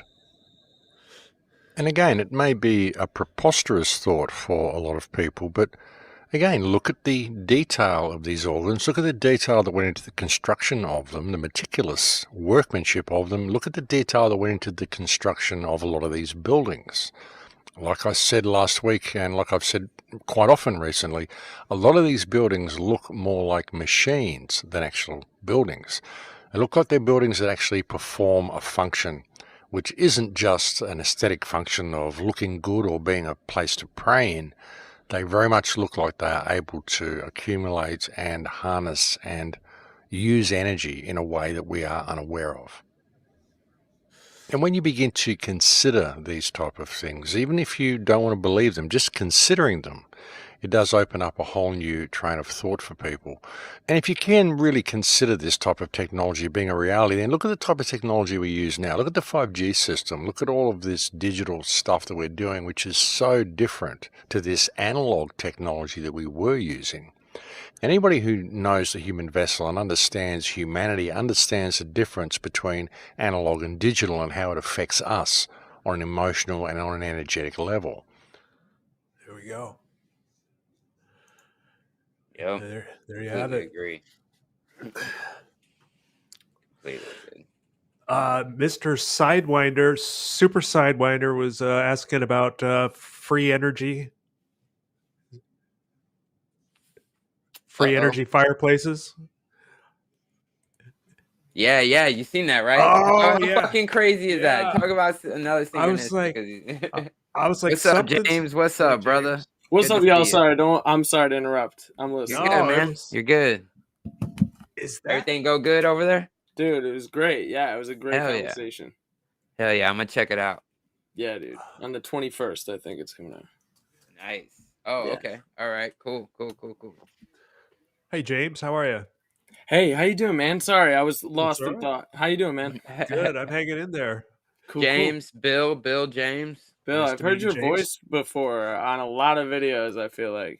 Oh yeah, I've been putting a few out there. Been doing more narration. I think that's key to the next step in my filmmaking is more narration. But yeah, you probably have heard my voice in a few videos recently. It's a good narrating voice. So Thank you. Yeah, I keep it up. appreciate that. Totally. So you were on a different you were on a interview, is that correct? Benjamin Balderson I was talking to, Odin's Alchemy on Rockfin. First hours on YouTube. That's on February 21st. I think it comes out. Okay.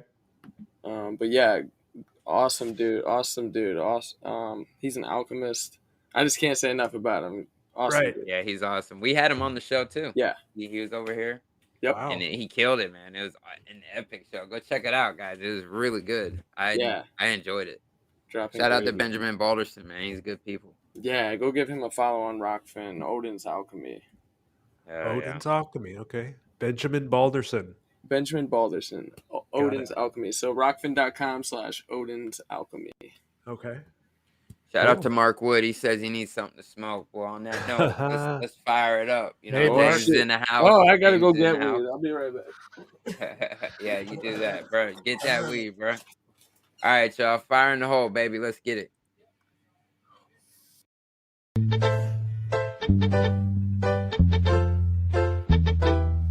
Ganja in my meditation, ganja in my brain. Ganja we take away my stress and strain. Ganja in my meditation, ganja in my brain. Marijuana take away my stress and pain. Ganja in my meditation, ganja in my brain. Marijuana take away the stress and pain. Ganja is the medication, ganja is the cure. Police are them a fight the marijuana for sure. Therapy me heavens and they make me feel pure. Yo, James, I got some dabs, bro. That's fire, bro. Yeah, I got some fire dabs, bro. That's what's up, dude. And as always, where's my mellow? It's in the cabinet up in the kitchen. Never mind. I was gonna say I could show you the MellowDome bottle, but I've always taken some drops of that. I took some extra ones today on my day off. I've been chilling all day. Yeah.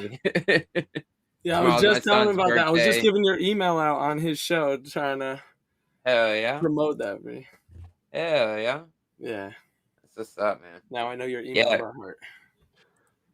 So, James, I'm kind of new to grounded extracts. What could you give me a brief synopsis? Yeah, totally. So I was addicted to like mad pharmaceuticals, and I was like taking tons of street drugs for like a decade, and then I got on pharmaceuticals for the end of that period, and I took them as exactly prescribed, and I thought that would completely change my situation. Right. And it just made it more scheduled of a decline for my physical and mental well-being. So I took Ibogaine, and that basically just gave me a huge realization that I need to that detoxed me completely, and it just made me realize how powerful nature is, because all these shit stores like GNC makes you think that Walgreens makes you think that their natural section, it's all bullshit until you try something like Ibogaine or Sure.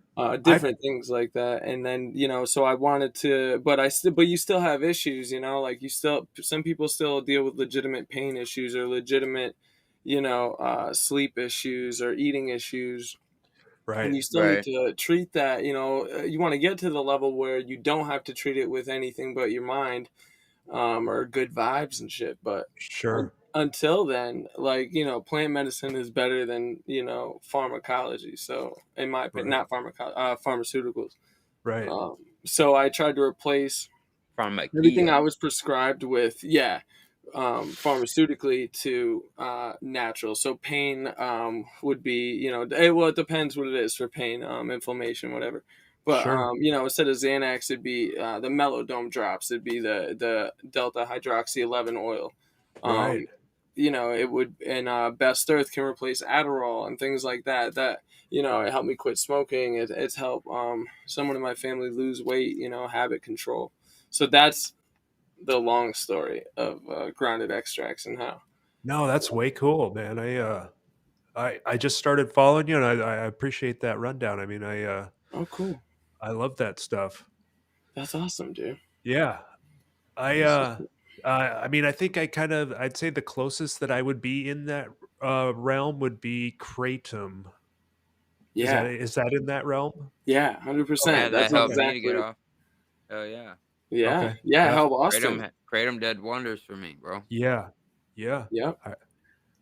I remember 6 years ago, I did some kratom. So yeah, I'm glad I can relate a little bit. So go Yeah, ahead. totally. Shout man. out to Angela Carson. Shame on you for being this late. How dare you? I know. I'm sorry. No, not you, Angela. Oh shit! You I thought were you said Angela said shame on plans. me. No, her. Okay. I'm She's all late. fucked up. I just talked for 3 hours. I'm sorry. You're good, brother. You're good. I'm Man. in go mode, but I'm like We've been glitching out a getting little into bit. it, dude. That's Bill Miller's been killing it, dude. This has been a great show. That's Everyone's awesome. been I'm gonna have liking to it. rewatch it. There's I kind was of I was go ahead. scheduled at 9:00. So this is what happened, Angela. I scheduled the show for 9:00 because Christian usually does his shows Tuesday nights. I had to do it Tuesday night because my boy's birthday.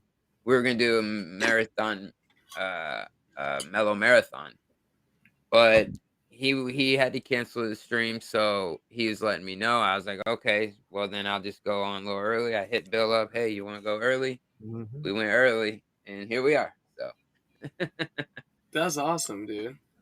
I think that was good too. It was like you said, hey, meet me in the studio early, and then I got in there. It's like he just posed it to me. Hey, let's go on like what was it, 45 minutes early or something? Yeah, I said it was rather like a than suggestion. I was like, hey, you want? yeah.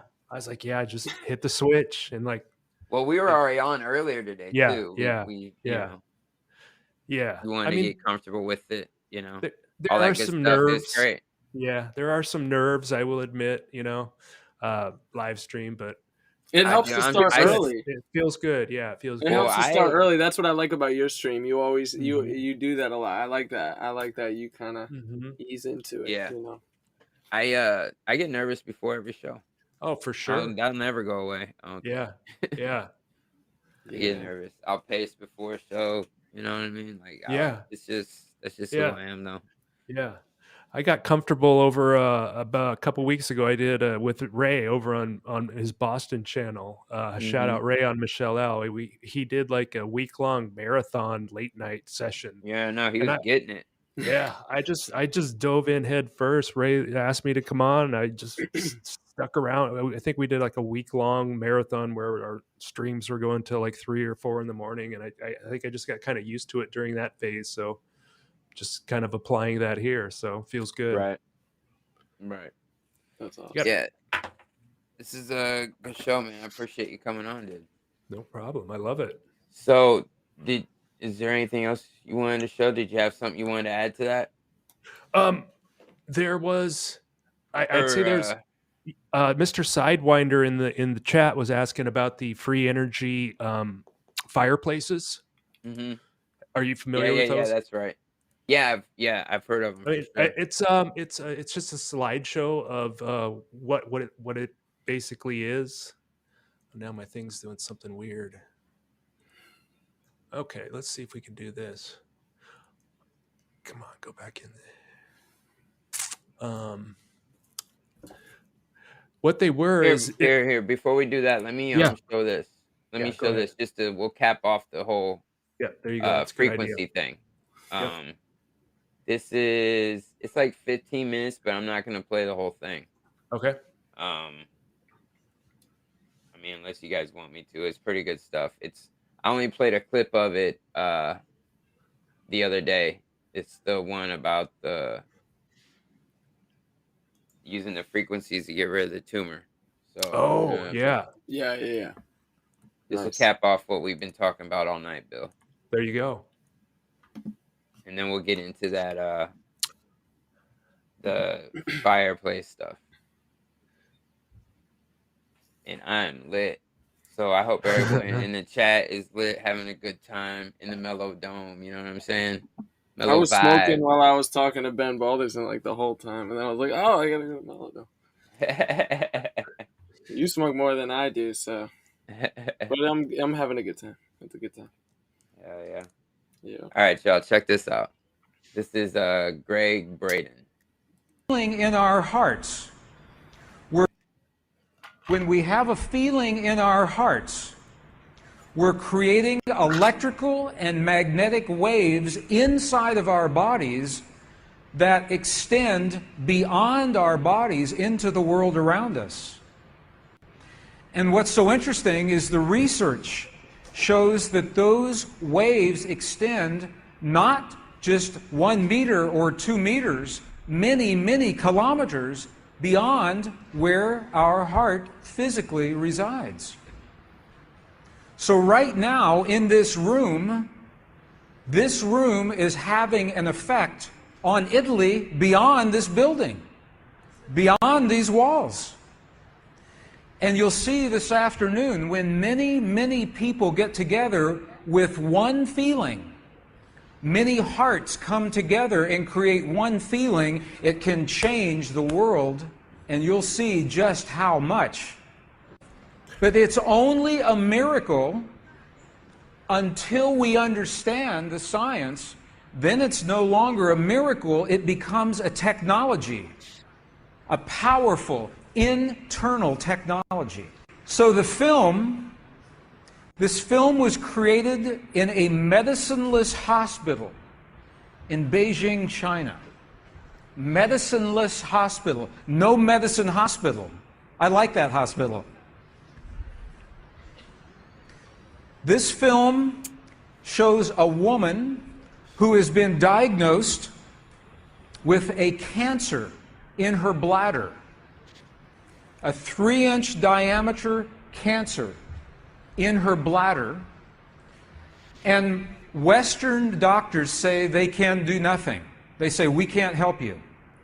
So she has gone to a clinic in China where they think differently, and they apply the technology from the ancient wisdom that is the same as the science that we just saw. So what you will see is this. There are 3 practitioners, 3 people trained to feel just the right feeling, the precise, correct feeling in their hearts. They create the feeling as if the woman is already healed. They create the feeling as if the woman is already healed. That's amazing. Now we will look inside of her body. What was that? You want me to pause it? No, I was just, that's amazing what he was Isn't saying. it? Yeah. Yeah. The power of, us. We're powerful creatures, not right. creatures, beings. We're powerful powerful beings. We're light beings, light warriors. We emit frequencies, you know? And the powers that be, they know that. Right. They know that. They've taken control of that to where they got us creating a reality that they want. We're all co-creators and we create all the time. You know, we're manifesting out of our mouths, you know, frequencies that go into the ether, you know. Yep. Might not be physical things we can grab and touch yet, but it will turn into it, you know. I've heard it described as we're spiritual beings having a physical experience right now. Yeah. While we're in these bodies, and there's ways that we can interact with frequencies and harmonies, you know, and to affect us for the better, right? So it's these things are out there, right? They're not as prevalent or as abundant as they used to be in the old world, but I think we can, you know, if we know where these things are and we learn more about them, we'll grow towards them, and they eventually will find you. And once one finds you, you just hang on to it, you know? Exactly. Sorry. 100%, dude. Yeah. 1 second, sorry. But yeah, fascinating. Let me continue here. Through a sonogram, through ultrasound, we can look into her body and we can watch her cancer disappear in 3 minutes in the presence of the language that heals. Does that make sense? Are you okay with that? Does that make sense? Would you like to see that? Okay. Good. So what you will see is the woman is awake. She is conscious. She has no anesthetic. She believes in the process. She believes in what is happening. And there are 3 practitioners who are trained to create the feeling in their bodies as if the woman is already healed. And then on the computer screen, we will see 2 images. One image is before the healing, and one image is actual time, real time, so we can see the healing happen. And while the healing is happening, you will hear the practitioners chant a word. And I want you to know there is no magic in the word. It could be any word. But this word is the word that they have chosen that reinforces for them, that tells them the feeling. So they agreed that this is the word that would create the feeling for them. But it could be any word. I want you to know that. So I'm explaining this now, and we'll explain it again. So he's trying to say it's as like we go through the film. Is over. It's like intent, right? More than. Does he ever say what the word is that they say? Just out of curiosity, I know he. I don't know. It doesn't matter. Let's continue. I don't know. It goes back to them after they show this clip. It goes back to him. It's leading up to this video, right? He's leading up. Yeah, to but it goes back to him talking more on stage. So gotcha. After this clip, but yeah, let's continue. This is what he was just describing. Right. 8 years, the center has successfully treated more than 180 tough illnesses, including bladder cancer.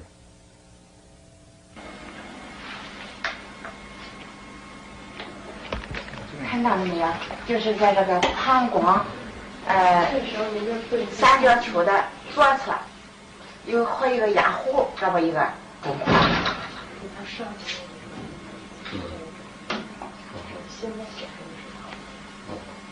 把气，各位老师，咱们一块用力量发气。对。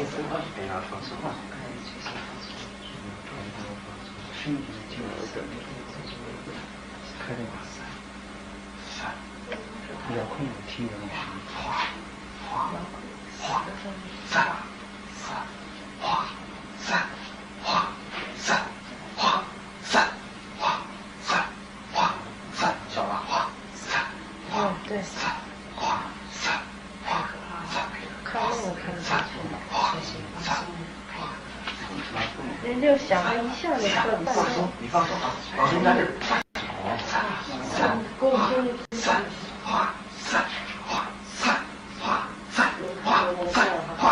小了，站正，好，没了，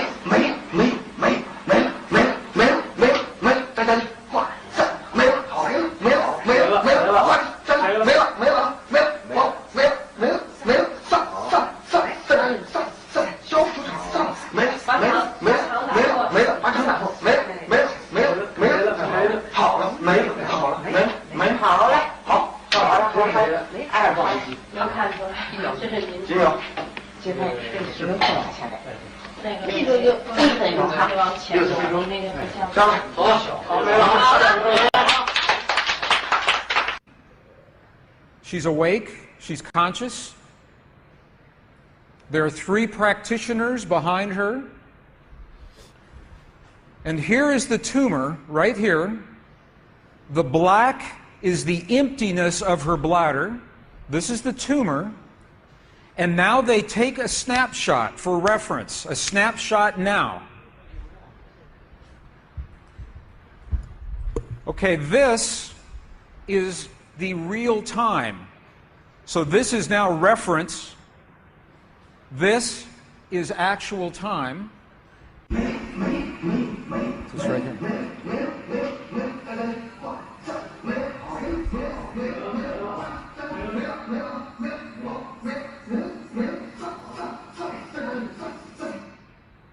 Okay. This is 2 minutes, 40 seconds. 2 minutes, 40 seconds. This, on the left-hand side, is the reference tumor. On the right-hand side, the tumor is gone.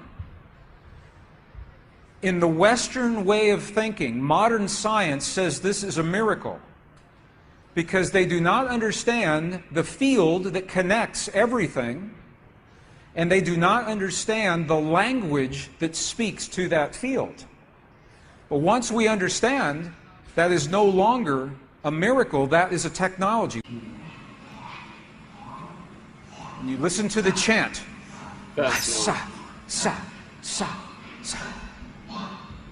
Yo, so check this out. Angela just fucking reminded me, right? Angela. Oh, man, dude, I'm going back to that. He's literally about to talk about the word that they're using. Hold on. Oh. Sorry, I got to go back and show that. But then Angela reminded me of this show. It was a series, but they canceled it for some reason. They canceled it, and it was an amazing show. It's popular after the first season. Then all of a sudden they canceled it, or the second season. And it was great, and it was called OA, and it stands for Original Angel. And they were doing those type of techniques to heal each other. Yeah. It was an amazing show. It was really good. It was great, you guys. I'm gonna look back at that and kind of I'll just dissect that. I'll do a show and just go over that shit because it's a really great show. You guys should check it out. They like to drop those truth hints, those truths in the movies and TV, you know. And it's for us. We got to pick up on those, like, because they got to show you in some way or fashion, and they usually do it in movies and TV.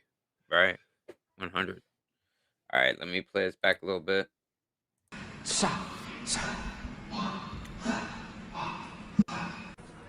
Okay, the word that they are using, wasa, loosely translated, means already happened. It's already done. In their mind and in their heart, they're coming from the place that the healing has already happened. Not that it's going to happen, and not that it's about to happen, or that it's a long, slow happening, that it has already happened. And this is important. 100%. Because the field of energy that we are about to discuss is a mirror. It reflects our feeling of what we are experiencing in the moment. So if our belief is that our healing is about to happen, or that our perfect relationship will come to us someday, or that our abundance in the bank will happen someday, the field will keep reflecting someday, someday, someday, because it is open-ended. There is no outcome. There is no conclusion. This is a very subtle, very powerful understanding of how this field works. This field that we're about to discuss now, the divine matrix, is a field that mirrors now, not in the future, not in the past, this moment. So what we choose to experience in our lives, we must first feel in our hearts as if it has already happened.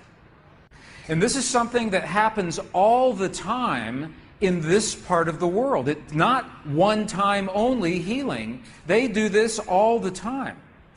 But when Western scientists see this, it makes no sense, because Western science says that our beliefs and our feelings and our emotions have no effect on the world outside of our bodies. But we know that that's not true. The experiments that we showed just before the break, the 3 experiments, what they showed is that human DNA has a direct effect on our physical world. 1. Number 2, they showed that human emotion changes the DNA that is changing our physical world. And it's happening because there's a field that connects everything together. The experiments suggest that sounded kind of like Mandela effect. Matrix, this matrix, is the conduit. Now, Divine the idea matrix. that everything is connected is a very old idea. Even in science, in the late 1800s, there was a belief that there was an invisible web of energy that connects everything in the 1800s. The ether. And scientists were very, Free in a energy. very heated debate, very controversial, as to whether or not this field exists. There was a very famous experiment that was conducted to determine if the field called the ether field actually existed. In the year 1887, the very famous Michelson-Morley experiment was designed to tell once and for all, is the field here or no? Yes or no? The field exists? It does not exist. In my opinion, I bet it was this a good guy's a flat experiment. earther. However, he it chose was his poorly words. interpreted. For over 100 years, our science has been based in a belief that is incorrect. It's incorrect. Now, this is very interesting. 100 years later, 1986, the United States Air Force repeated that experiment. Oh, really? 1986, the United States Air Force replicated didn't know that. the Michelson-Morley experiment. They published the results in the very prestigious journal Nature, the scientific journal Nature. What they found was this. They repeated the experiment with good equipment, much better equipment. The bottom line is that the field exists. They found that the field is actually there. This is reported in August 1986, the journal Nature, volume 322. They said, the field is there. And not only is the field there, it measured precisely the way that Michelson and Morley had predicted 100 years earlier. They just didn't have the equipment to work this out. Now, why don't we know about this? This should have made the cover of Every major magazine and newspaper. This should have been on CNN headline news or Sky News. But this changes everything for the scientists, because the textbooks all say the field is not there. Entire careers are based on the field not being there. Yep. And now the field is there. Yeah. Yeah, Awesome. dude. Awesome, Stellar bro. ending. Yeah. Love that.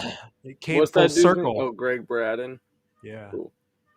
Yeah, I like how it came full circle at the end and went back to the 1880s and brought it full around, you know, the full circle. Yeah, dude.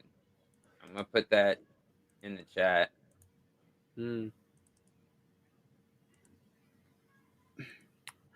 That kind of reminds me, I mean, I don't know how long you want to go, but the two things that I think we looked at earlier, they tie into that pretty good. Remember that the NASA one I showed you earlier with that thing floating in Oh, the yeah, ether? yeah.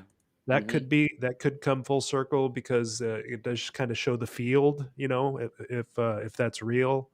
And then there's also that ether that he talked about. I got the free energy fireplaces that we could take a look about how they used to heat those old structures.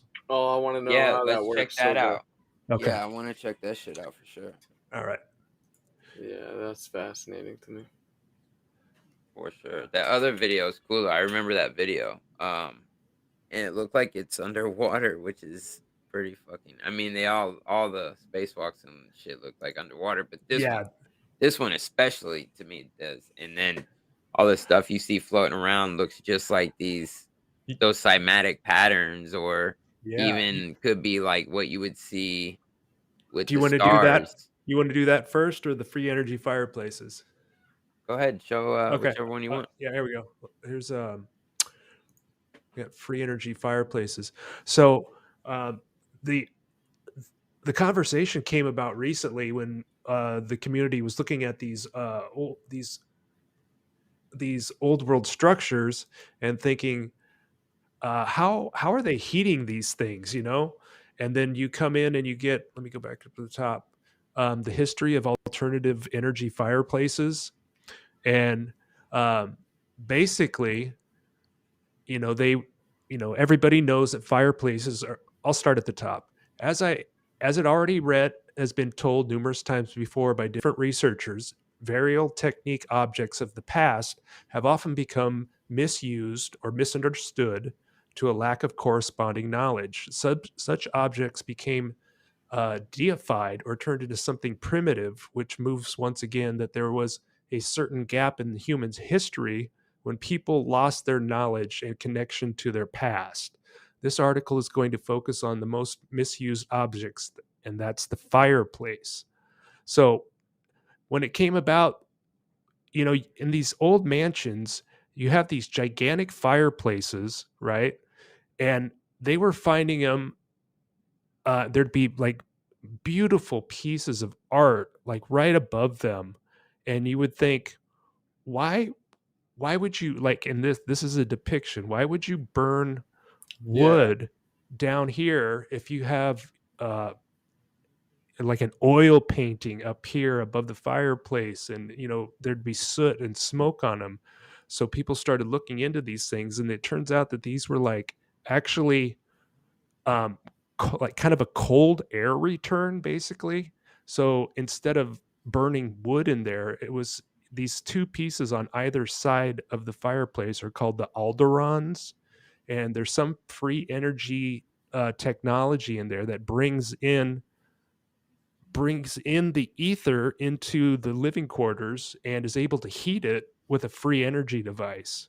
So I mean, imagine heating these massive places with these were actually, so people would come along later, and then they started trying to cover that up and saying, because they control the narrative, they say, no, that's not what you do with these. You throw wood in the bottom and you burn, and that's how you heat Or yourself. maybe because none of this shit was working anymore. Right. Maybe because they were, like how there's holes in all these cathedrals in the floors, like they ripping all the Right. capacitors out.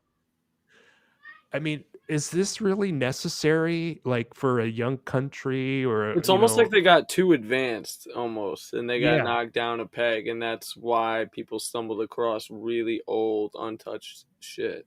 Right. And they're like, then they would find fireplaces that didn't have any signs of soot, right? There was no burning ever Right, here. They're like, totally. what's going on here? And then these are the alderons.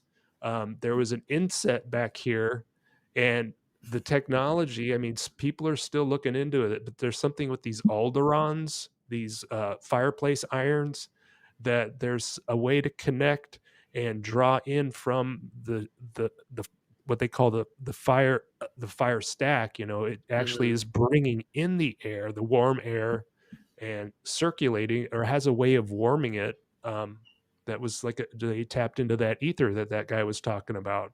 Man, that's so fascinating, and it's just right there. Yeah. And it's all around us, and it's just right there. You just gotta, So you know. you wouldn't burn inside these small areas, and with artworks and Right. stuff around. And there's It's something. almost just like a space maybe for people, or for, you can sit in front of it or something, maybe to get warm, like, Yeah. or maybe it's, and it probably just requires that much space too, I guess. And it probably has something to do with the people too. Like, the people kind of have to be in tune with what's going on. Like that guy in the last video was saying, you have to, in your mind, you have to kind of be there with it, and Right. to have it, have a good effect on you. So, like, there's something going on with these fireplaces and free energy and how it interacts with the ether, Man, which, I mean, imagine not having to pay a heating bill again, dude, I can't, dude. And it goes up. Mine goes up like $250 in the winter. I just found that out in the winter. You know, like Yeah. we get kerosene or some. Yeah, I think we get kerosene. Yeah. It goes Yeah. up a lot in the winter.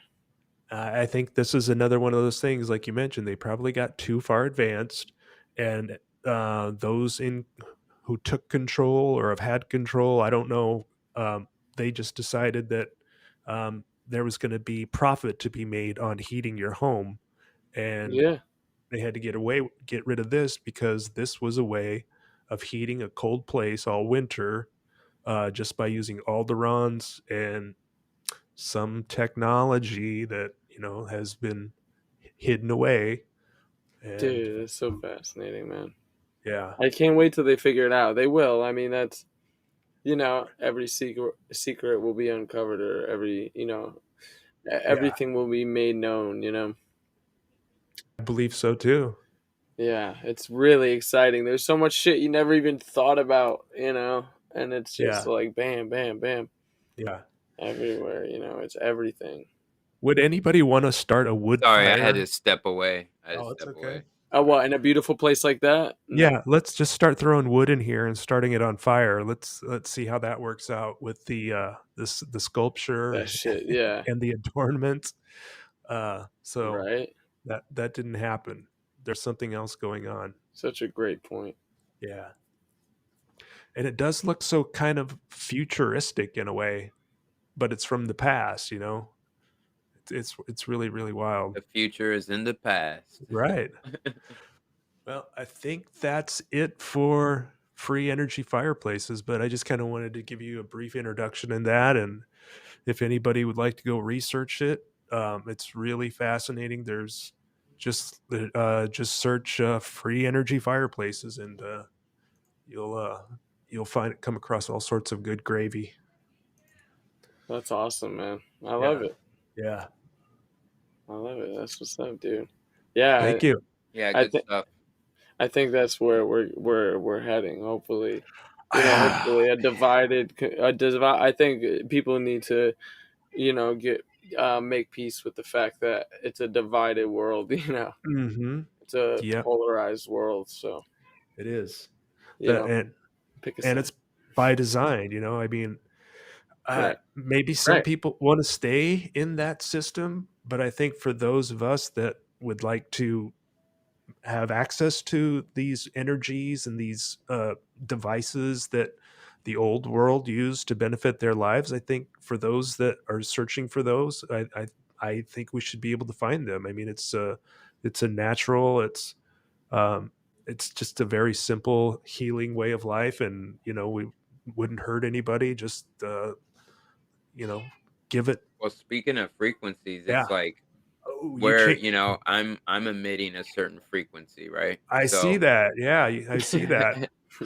and there's others out there that are emitting possibly a similar frequency. So it's kind of fascinating with the idea of the ether coming into play, Yeah. how we're all kind of gravitating towards each other, finding each other, you know, and we're all kind of emitting on a certain frequency, on a similar frequency. So it's like we're kind of the ether is connecting all of us, and we're finding each other, and we're all crossing paths. Like me and James have a lot of similarities. I feel like there's so much going on. It's just fascinating to me. There's so much going on that meets the eye and what we can see in the physicality.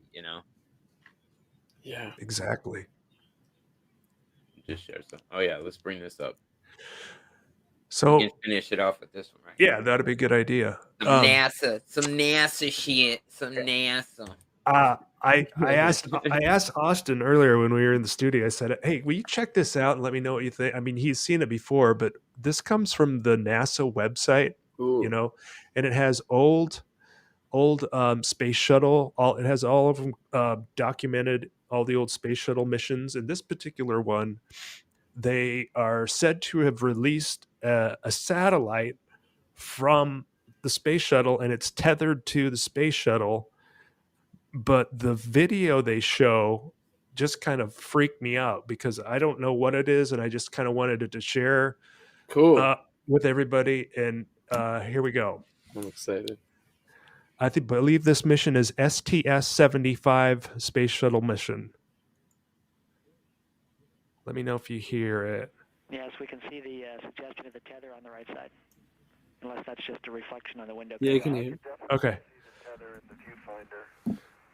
I don't know why this didn't go mainstream when it happened. Yeah, with the whole blue beam thing that they would try to push, you would think that they would, Right. I think we've seen this on some History Channel though. I might have seen this on. No, I probably didn't. I don't think I did. The cameraman's in the space shuttle, right? And they're said to have just released a tethered satellite. A tethered satellite, right? So it's connected to the shuttle. So that's what that is? That's what they're saying. It gets even better. Yeah, keep watching. It gets even fucking weirder. Any second now. And of course, the official narrative is bullshit, right? Yeah. This whole thing could be bullshit, but just what you're gonna see is just kind of weird when given what we've been talking about. Here we go, right here. Okay, It's already weird, yeah. Okay, here's a different camera. Is this just totally? What is this? NASA would say it's debris coming off of the. Yeah, I mean, that's underwater. Crystals. It looks like it's completely underwater, right? What are they trying to tell us here? So that's and then watch when they zoom in on those. Yeah. Can you guys still hear the audio? Wait, they just moved with the whole camera. No. Yeah. No. Can't hear the audio. Okay. What did I do? Oh, probably shared it without audio. Yeah, that's fine. It looks like a microscope, like under a microscope. I said the same thing, James. Yeah, he did earlier when he showed me this. Franklin, we see a long line. But then again, I've seen stars look like that shit. Right, exactly. That's what I said too. The announcer just said we see a lot of things swimming in the foreground. Okay, well there you go. Swimming. Yeah. Yeah, they're saying it's debris that follows them. But look at that. Yeah, wow. Flickering. That looks like, yeah. Oh, maybe that's the firmament, dude. I don't know. Look at that one. What if they shot a camera up there and it stuck into the firmament or some shit? And there's like little creatures floating around in the liquid. Yeah. Like, oh, maybe. spiritual entities. Spiritual Like, entities, you yeah. don't know. It's interesting. From the micro to the macro.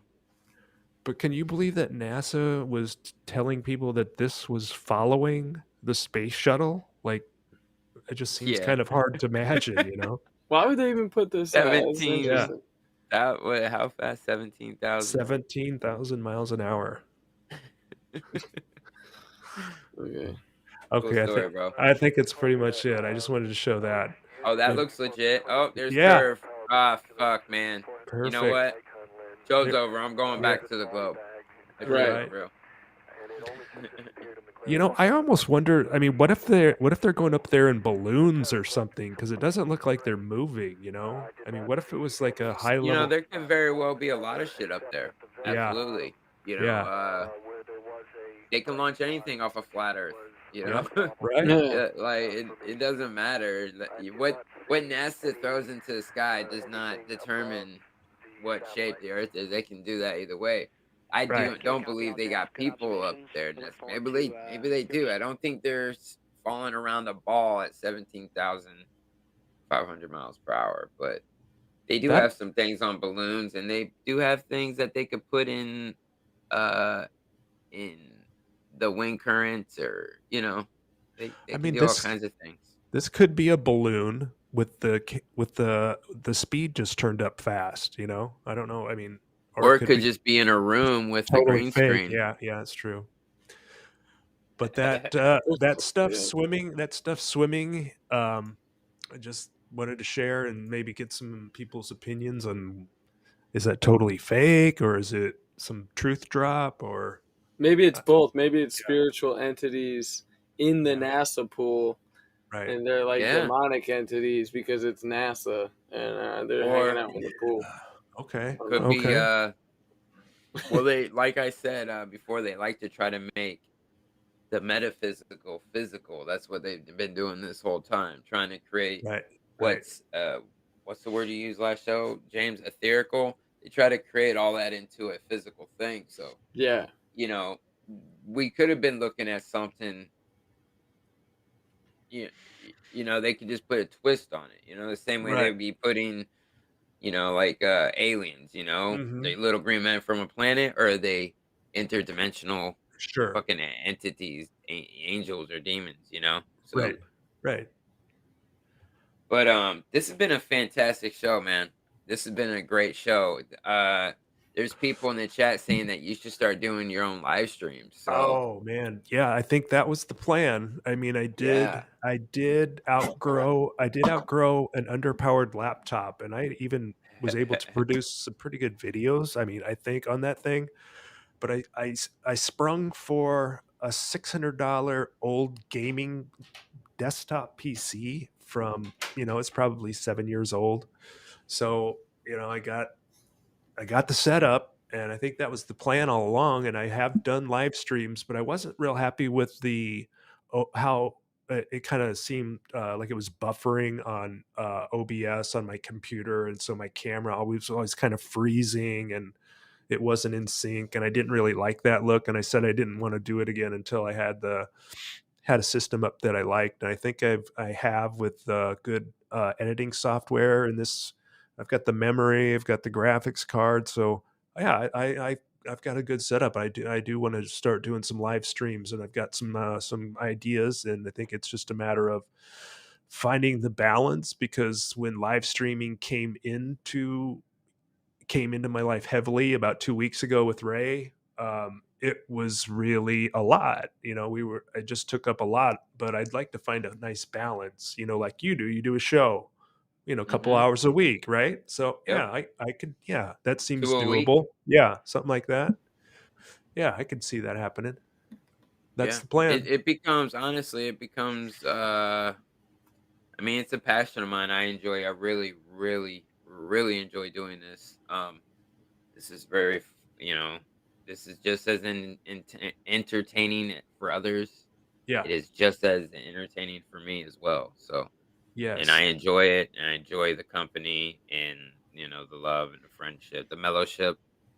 Shout out to Faye for shouting that out. Right. But, yeah. And, I was gonna I think it'd be great. I would definitely watch some live. I would love to join you too sometimes.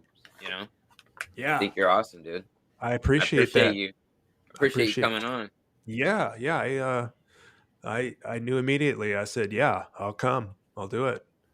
Real I'm. quick, send Yep. some love and positive energy out to my homeboy Nathan right here. Commercial sound and video. Send him some love. Much love, dude. Yeah. Coming your way. Word. Yeah. But Totally. yeah. So, is there anything you want to plug or mention or throw out into the ether Sure. before we get Yeah. out of here? Well, I mean, I appreciate you having me on, Austin. Thanks. It's good to meet you finally, James. Appreciate all your efforts. Yeah, You man. I guys. can't wait to go back and listen to it. From what I Yeah. heard, it was awesome. Yeah. Yeah, it was good. I'm looking forward to listening to it because I mean, it does. There is You a used to different skate, feel. James? Yeah. Huh? You used to skate, James? I'm sorry. Hold on. Yeah, Right. You skateboard? skate? Yeah. Yeah. Yeah, dude. When I was young, yeah. Okay. Yeah, go back and watch it, bro. You'll It's pretty enjoy cool. it. Yeah, Okay. there's a skateboarding connection that runs through Awesome. me and my research, and it just keeps coming back. But Synchronicities yeah, everywhere. yeah. Okay.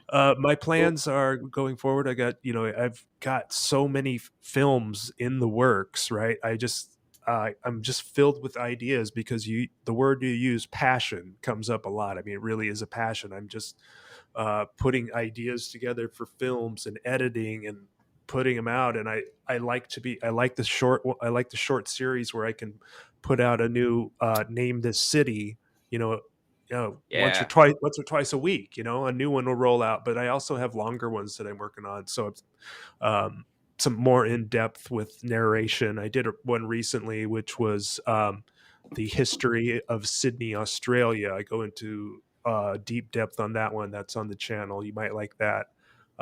So as I learn more editing techniques and more comfortable with live streaming and how they interact, I hope to share more of my passion with the people. And it just when I hear good stuff back, I know I'm doing something right because I've had some really, really lovely, heartfelt comments from the films, and I can tell they mean it. I'm just like, wow, like somebody else feels it. It's like it's a mutual thing. It's like give and take. It's like I want to share this with you, and if you want to share back with me what you feel, much love. That's 100%, man. You get what you give yeah, in this world. That's how I go exactly about it. You get what you give.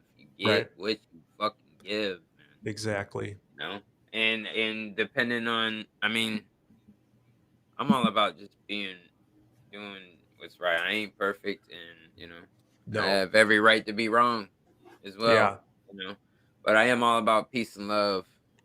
You know, I and feeling agree the good vibes, and the future of my children. exactly.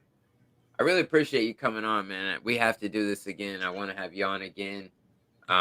This You was bet. really cool, dude.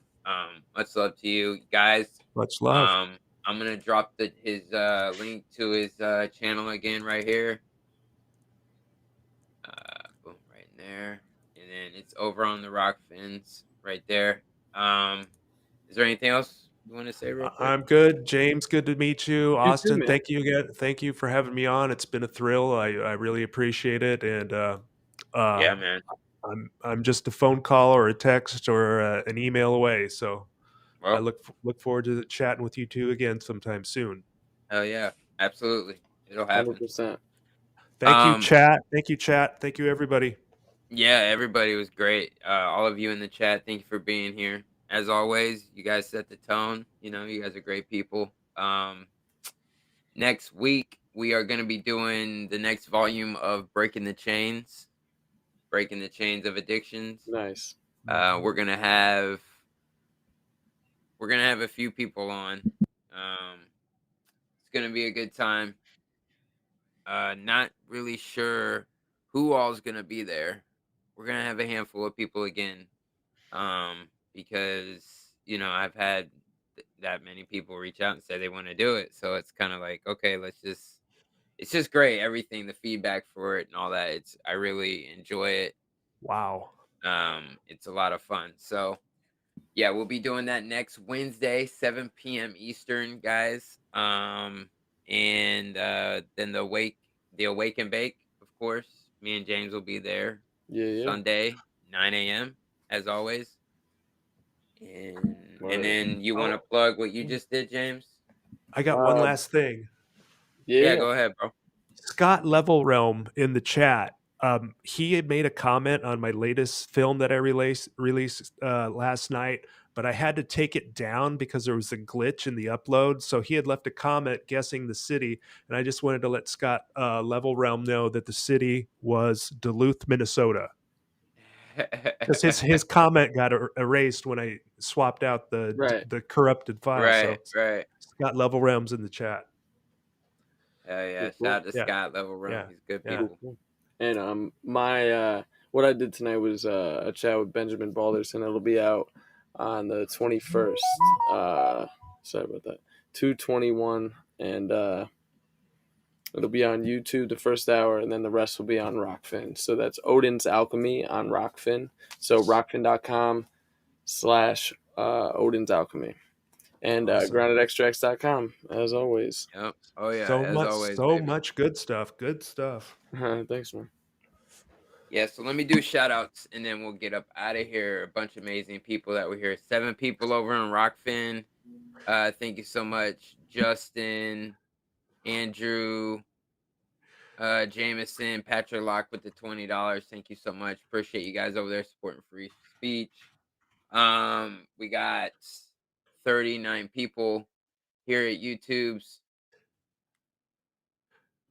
What?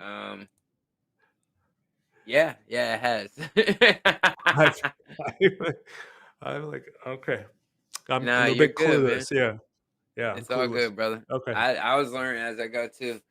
So shout out to Three Fingers, much love, Salted Cedar, Scott, Mr. Super Sidewinder, Nathan, Commercial Sound and Video. Much love, my brother. Much love to you.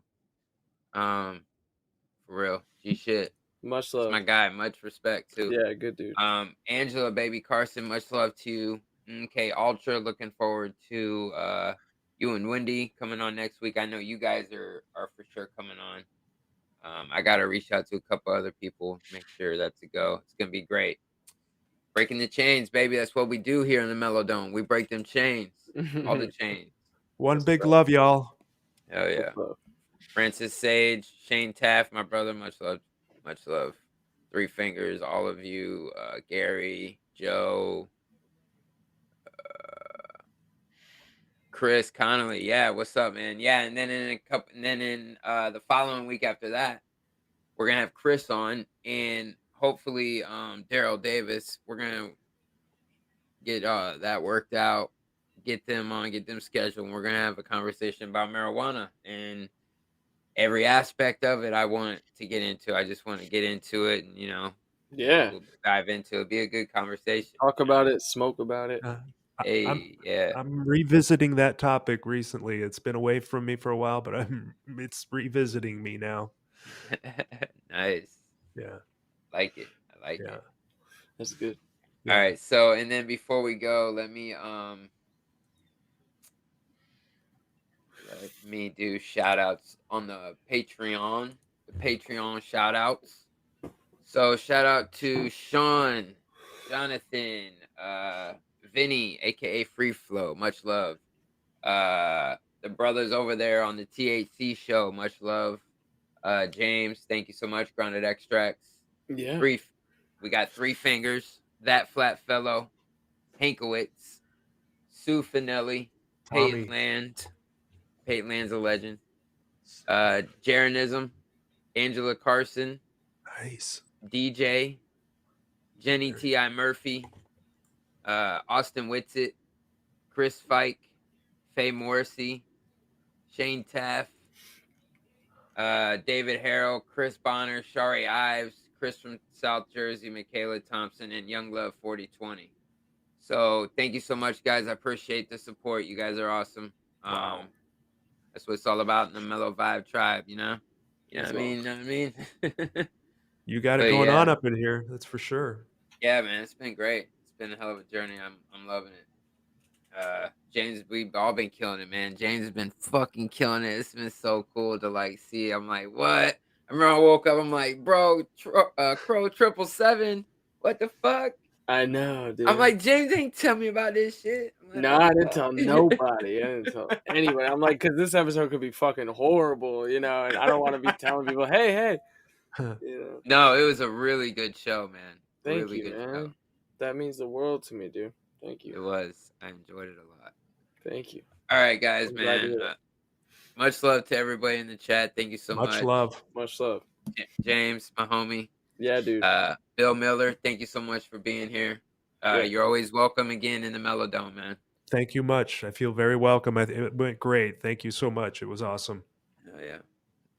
The MellowDome, baby, where the best souls roam, right? All right, guys. When you keep it real, you keep the real ones, guys. Take care. We'll see you again in a few days. Have a Peace good and night. love. Peace. Peace. The MellowDome.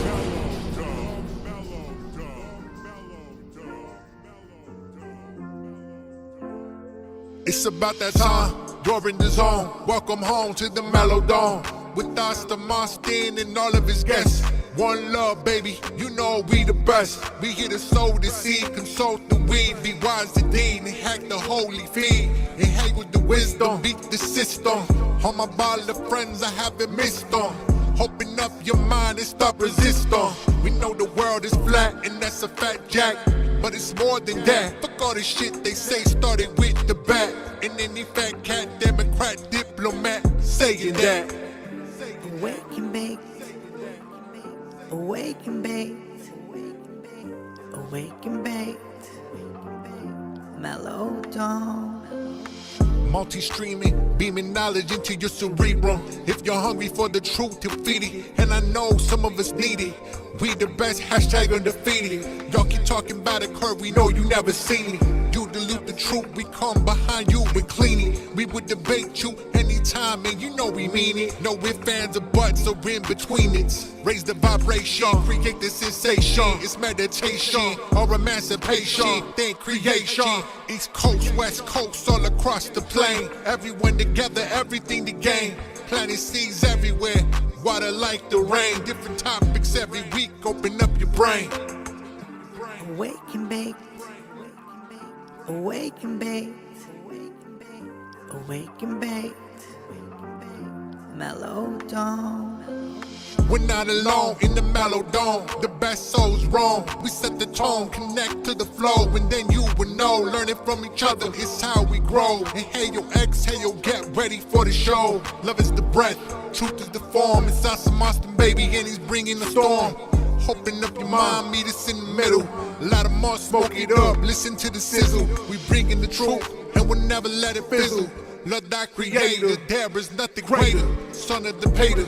We ain't got time for the haters. The earth is flat from here to the equator. Spitting facts for every negator and serving them up like a waiter. Awake and bake.